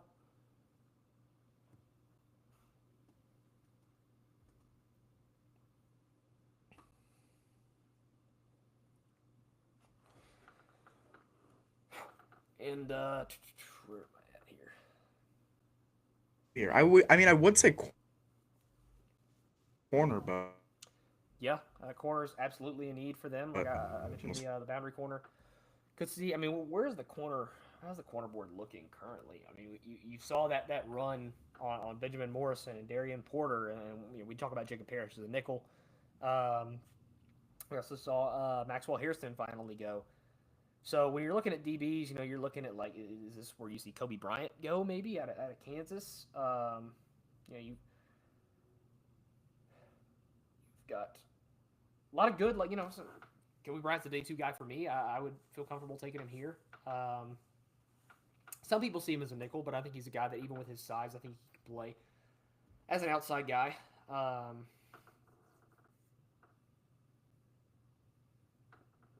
And oh my goodness, somebody in the chat saying we've drafted 16 defensive tackles in the top 100 so far. That is a baffling number, even in a class this strong at defensive tackle. To see 16 go in the top 100, you usually see about 15 to 20 go in a whole draft. And this draft professor group already getting 16 in the first 92 picks. Pretty crazy stat. Not great for a team like Denver, who is hoping to have a guy fall to them at the top of the 4th. And Ozzie Trapillo, the tackle out of Boston College, coming here at 93 to the Baltimore Ravens. That's a pick I've seen mocked a lot. And Trapillo is a guy that I've been a little bit lower on and pretty vocal about for quite a while. And normally I'm very anti being a measurements guy. I think you let the tape speak for itself. But when you watch Ozzie Trapillo, you've got a guy that's 6'8", but also has 31.5-inch arms. And that's a really, or 32-inch arms, whatever it may be. It's sub 33. Sub 33-inch arms and a 6'8" frame is incredibly hard to sell as a tackle. You have the leverage issues that comes with having a 6'8" tackles, but you don't get the length benefits. So you're just opening yourself up to a lot of weakness on the end. You can't afford to kick him inside to guard because you're just not going to be able to play a 6'8" guard. Um, and along with having no length because of the arm length at 6'8", he's also got major athleticism limitations. The foot speed is really concerning. He gives up the corner a lot. Doesn't have the pocket range and the pocket depth you'd like to see from him. I think he's very technically advanced. I think he's strong. I think he's a good run blocker. But I think this is a guy that's going to really, really struggle against NFL speed, and I worry about that making him almost unplayable because you've got a lack of foot speed and a lack of length, which normally equals guard, but you have a guy that's 6'8", so you can't kick him inside like that because of the leverage issues. So he's just a weird player that struggles to find a home in the NFL. And maybe Baltimore likes what they see as just as a pure run defender, or a run defender, run blocker. And we will see how that turns out for them. And then Packers are now on the clock, and I believe they said their pick was fully ready, and we have not had it submitted. Don't know where he's coming in at. Who is the Packers GM? It's not Newt or Brian, is it? It's not. It's Brunelli Sports. I'm not sure who that is, but not to throw too much shade on here, but he has been doing a lot of crying in the Draft Professor group chat tonight. So would have been fun to see Newt or somebody else drafting for these guys. But with the 94th overall pick, the Packers are going to take Jared Ivey, the edge, out of Ole Miss. That's an interesting one. I think that's a pretty significant reach to me. I don't know if I like that. Yeah, I kind of. Yeah, I don't like that. Like Ivy, incredibly big, lanky, strong 5-tech who's probably going to kick inside to 3-tech on passing downs. But for a guy that you're expecting to play that role, there's a severe lack of explosiveness in that frame. I think he's kind of a lackluster athlete. I think he can be extremely streaky on his tape. It's very hot and cold.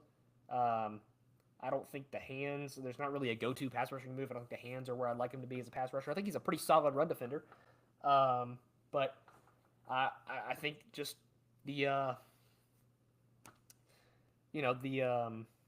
mix of unrefinement with his hands and the lack of athleticism, I think is a pretty hard sell for a guy you're taking in the top 100 to me.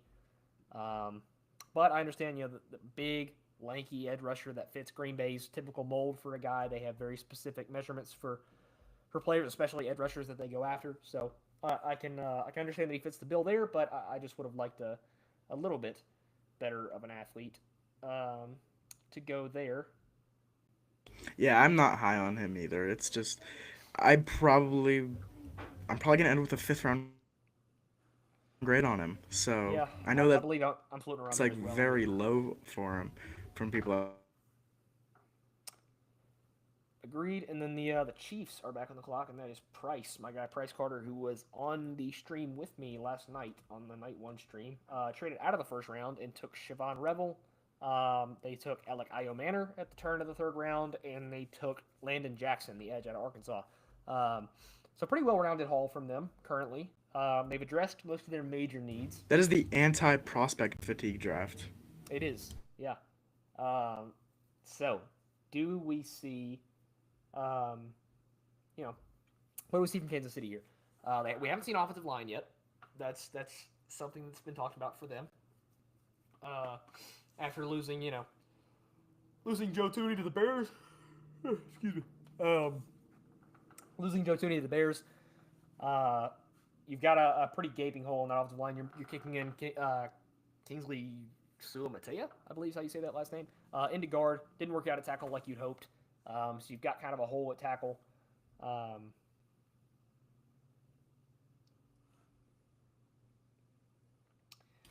Could this be your boy Jalen Rivers? Now, I love Jalen Rivers. I don't have any problems taking him here, but I do have problems expecting him to be a guard, or a tackle. Excuse me. I think he's probably got some of the bigger foot speed concerns of any player in this draft, but I think he's an outstanding guard. Anthony Belton is still on the board. I think that would be a great pick for Kansas City. I would take Logan Brown in this range. I would look at Holland Pierce in this range. There's a couple of lots of tackles I like at this point, and we will see where they go, and we have a trade coming in. And the Browns will be trading back, like we thought.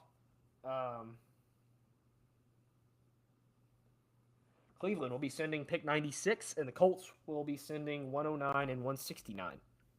So, Browns move back into round 4, pick up an extra 5th. Not bad value for them at all. Trying to recoup some of that draft capital they lost, going up to get a Marion Hampton. Yeah, I like that. In the first round. And the Chiefs go the complete opposite direction of where I was thinking, and they take Ty Robinson, the defensive tackle out of Nebraska. Pretty early for him as well. I feel like we're kind of reaching on some front seven guys. I know there's a run on it, but I think we're kind of panic buying a little bit. Also,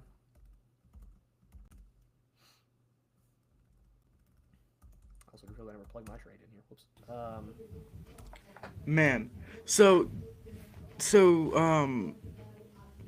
New England basically, just looking at this draft, they gave Braxton Jones for 77 straight up. Pretty much. That's what it looks like, yeah. That's why I don't like dealing in players, and I don't like dealing in future picks for a draft like this. I kind of think that it's just a little bit disingenuous for an exercise like this, but because you're not going to be able to use those picks. I mean, maybe if we keep track of all this, maybe we'll be able to use them next year if we do this epic mock again in 2026. Yeah. But that seems like a bit of a tall task. I think it'll probably be a thing, but yeah. I wonder if we keep track of that. You'd have to keep this spreadsheet intact for a year. And that seems like a bit of a tall order to me. So that's why I have not been personally interested in dealing in future picks or players. But, and I was talking. Indianapolis trades up for Chris Paul Jr., the linebacker out of Ole Miss. After, I believe they lost E.J. Speed, did they not? I'm pretty sure E.J. Speed went somewhere else. So they replace E.J. Speed with another really rangy, kind of light inside linebacker who's going to be a pure coverage guy for them. And I really like Chris Paul. I like him in this range. I think he kind of struggles to get off of blocks. If a guy gets his hands on him, the play's probably over. But as a run defender, not going to be the best guy in the world, but in pass coverage, probably the best athlete at linebacker. Behind Jihad Campbell, the best linebacker in this class. Great coverage instincts. Looks like a safety out there. Friend of the show too. Exactly. Yeah, he's been on the NFL Draft Fanatic Draft Professor show for an interview once. His dad is also an avid follower of the channel, so that's always cool to see. And the Raiders are back on the clock after not picking since 24 in the first round. They have not picked in the second. After trading up to get Nick Emmanwori, safety out of South Carolina at 24. Finally back up.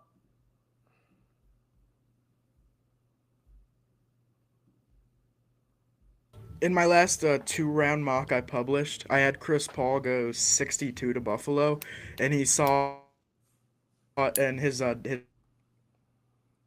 dad saw it, and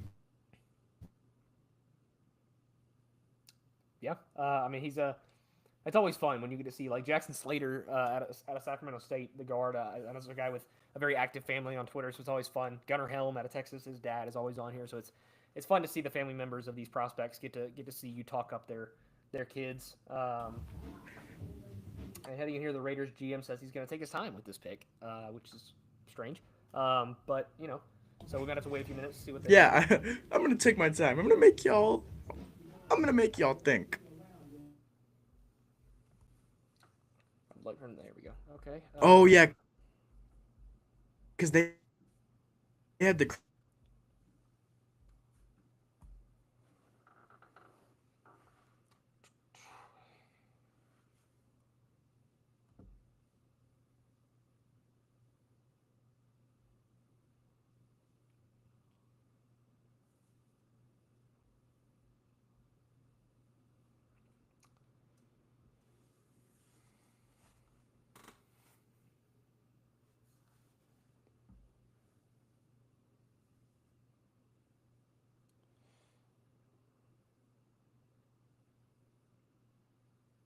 That Minnesota Vegas trade. Yeah, I mean the Vikings have made do pretty well with their massive lack of draft picks in this. They have been very, very active on the phones, and they've recouped a lot of that draft capital that they were missing. So they've done a great job picking up a lot of these draft picks. They got Azaria Thomas really late, who I think is a first round player. I thought that was great value. They got an interior Yeah. defensive lineman, I believe it was somewhere.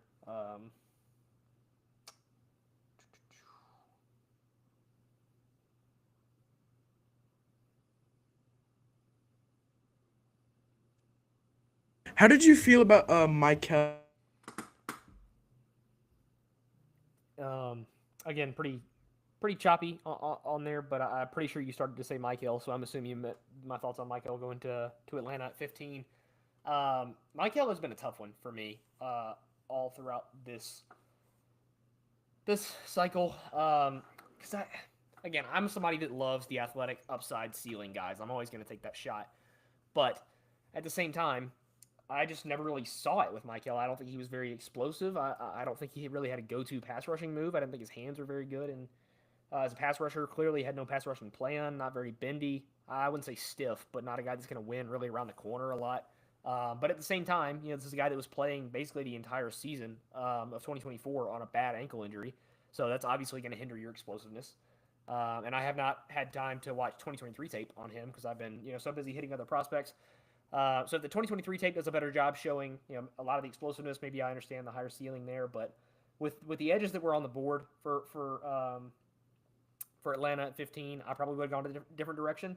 But he's a guy that's going to come in as a day one run defender in the NFL, going to be a force on early downs to really stop the run for these teams. So I don't dislike the pick all that much. I probably would have gone a different edge. But I think Georgia kid, local kid, get him to stay in state. I fully understand the thought process behind it. And the Raiders GM was telling the truth when he said he was going to take his time. Yeah, I would have went Jalen Walker. Yeah, I agree. Jalen Walker slipping all the way to the Bucs at 19 was pretty crazy. To me, that was one of the biggest surprises. Him and Shamar Stewart both slipping into the to 19 and 22 respectively was pretty shocking.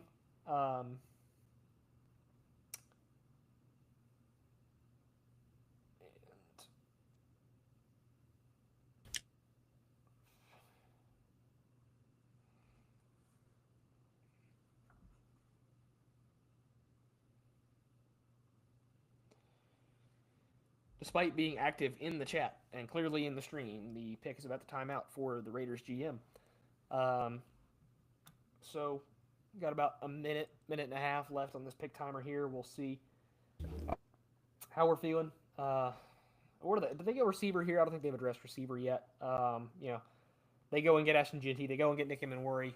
You have, oh my God, I'm crushed. Okay, well, he took Isaac Tesla out of Arkansas in the top 100. We have a madman, and I love it. Isaac Tesla is a guy that has been. I was expecting not to talk about him until tomorrow.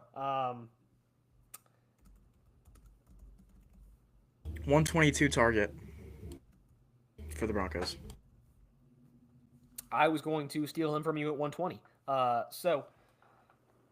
Yeah, what a shocker, man. I thought he was much of a later day 3 guy for almost everybody in here. That's a guy that's been talked about in the Titans space a ton. He's incredibly connected with the Titans coaching staff. One of the biggest RAS guys of this draft, being 6'4", ran a 4.39, 4.4 flat, whatever it was. Had a great 40 time.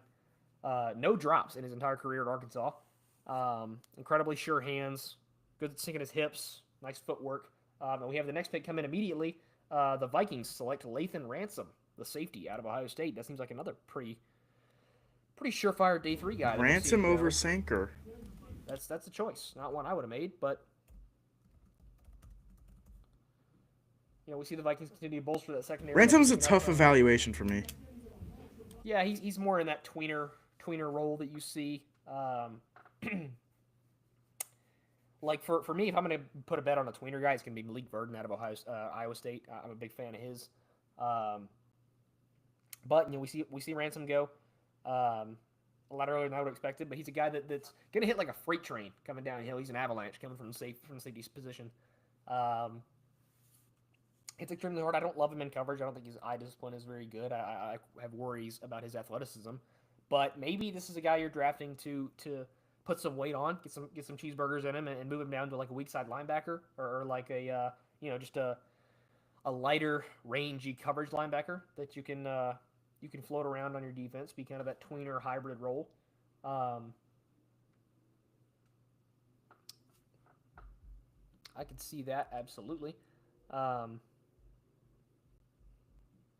now the Giants are back on the clock after taking they picked up 88, I believe it was. Yeah, they picked Demetrius Knight out of South Carolina. So that 88th pick was from their Travis Hunter trade, where they traded out of 3 to go back to 5 to take Kyler Warren, which me and Andy have talked about our disdain for that trade on here. Back to their original third round comp pick. I forget who this comp pick was for, but awaiting this team still hasn't taken a lineman. I mean, you got a hole outside opposite of Andrew Thomas.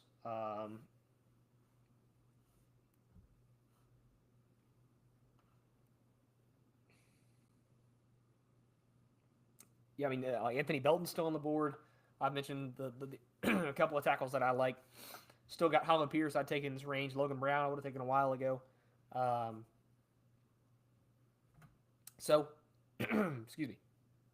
Giants, I think if I'm them, I probably look to add Anthony Belton right here, bolster a tackle opposite of Andrew Thomas. I think you could also look for a weapon. This is a team that could use receiver opposite of Malik Neighbors. I know they brought back Darius Slayton. I know they got Wan'Dale Robinson, but Wan'Dale Robinson hasn't been the piece you'd like him to be. Darius Slayton is knocking on retirement's door as an older guy. So I don't think it would be a bad move to get Malik Neighbors a partner in crime right here. Still awaiting this pick to come in.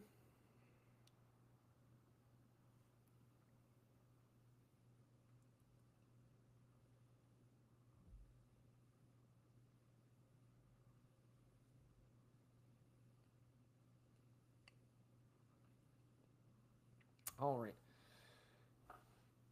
Got about 5-ish minutes left on this pick timer.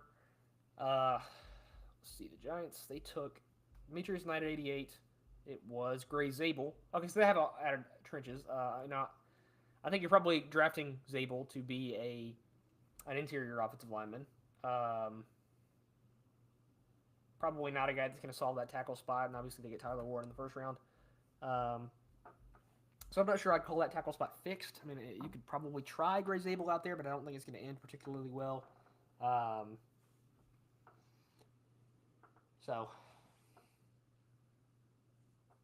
we'll see how. Well, I don't want him playing tackle. I don't want him ever trying tackle. Yeah, I agree. I think between the historically short arms for Zabel and the massive athleticism limitations, the foot speed concerns, it's going to be a hard one to sell with him at tackle. He gave up the corner. Yes, he really struggled with the pocket range issues. Gave the corner against D2 competition a pretty significant amount.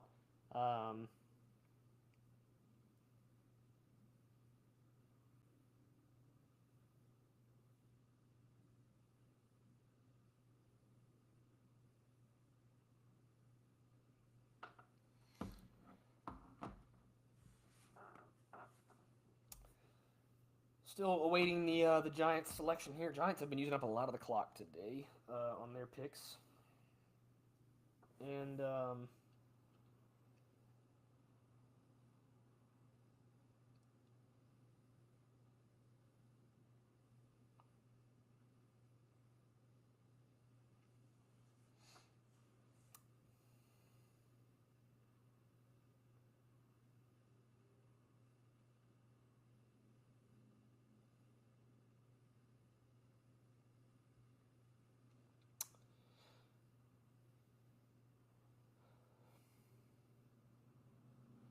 still awaiting the Giants pick. Getting close to an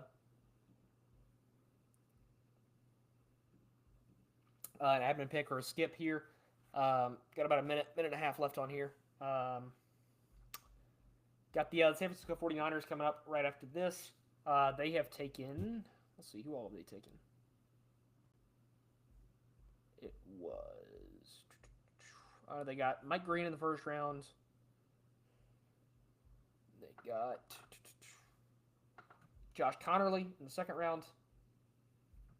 And the Giants pick is in. It is Dante Thornton the receiver out of Tennessee. We're seeing all of the Titans RAS height, weight, speed receivers that I was expecting to target on mid to late day 3 go in the late 3rd round. The people like athleticism. I don't know what to tell you.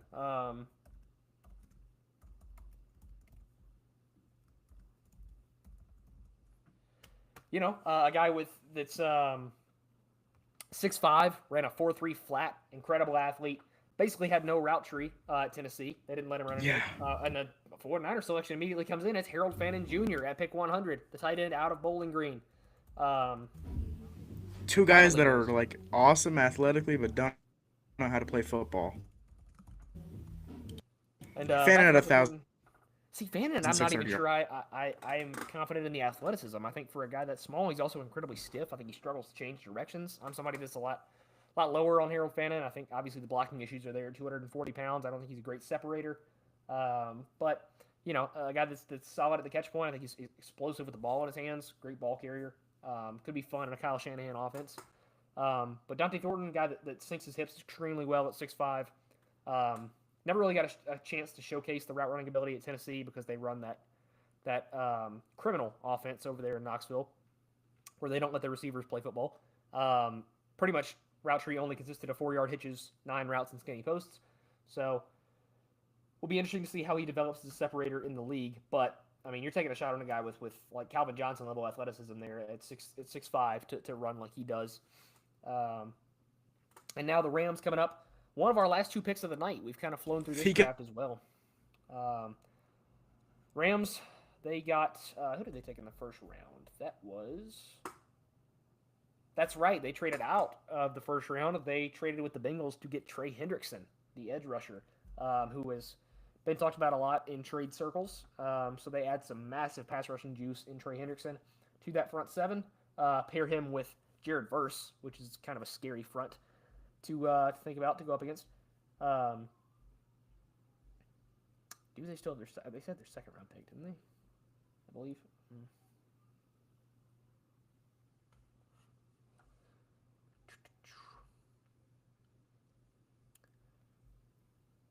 We'll see where they go with this pick. Last 2 picks down here, the end of the 3rd round comp picks between Los Angeles and Detroit. Kind of flew through this, honestly. For the amount of picks we had tonight, I was expecting this thing to go well into to 10 o'clock. But we've gone through this in about 3-ish hours, a little bit over 3 hours. Made pretty good time overall, honestly. Yeah. So, not too bad. I got some work to get done after this, so I'm not going to complain about getting out of here a little bit early. It'll be interesting to see where the Rams go. And here he goes. Ohio State edge Jack Sawyer finally off the board on day 2 because it had to happen with everything else that did today. Jack Sawyer goes 101 to the Rams. And you could not find 2 worse people to talk about Jack Sawyer than me and Andy. I really would just like somebody to explain to me what Jack Sawyer does well at an NFL level. I don't know what is if your positives on the scouting report are all intangibles and nothing real on a football field. I think you probably got a problem.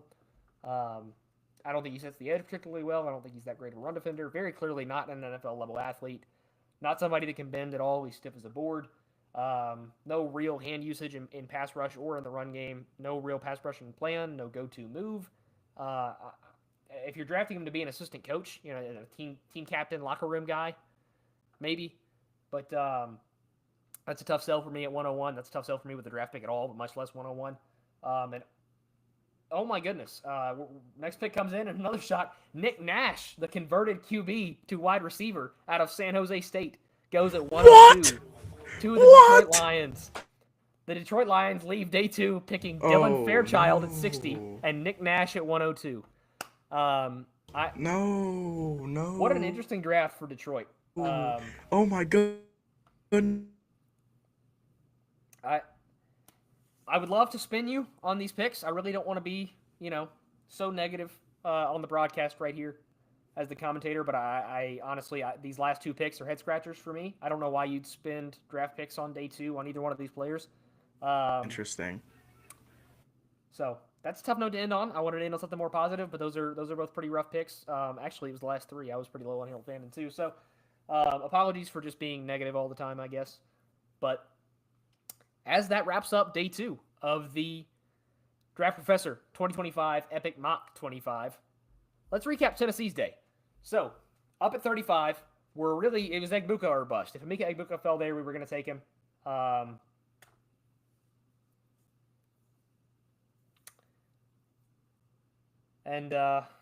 He wasn't. So Egbuka goes 33, first pick of day 2. We trade back with Seattle, go back to 52, pick up 82. And there 52, we pick up our first edge rusher of this draft in Princely Umanmielen out of Ole Miss. The bursty, bendy speed rusher with a lethal inside spin. Probably going to be more of a DPR kind of guy, not a guy you want on rundowns.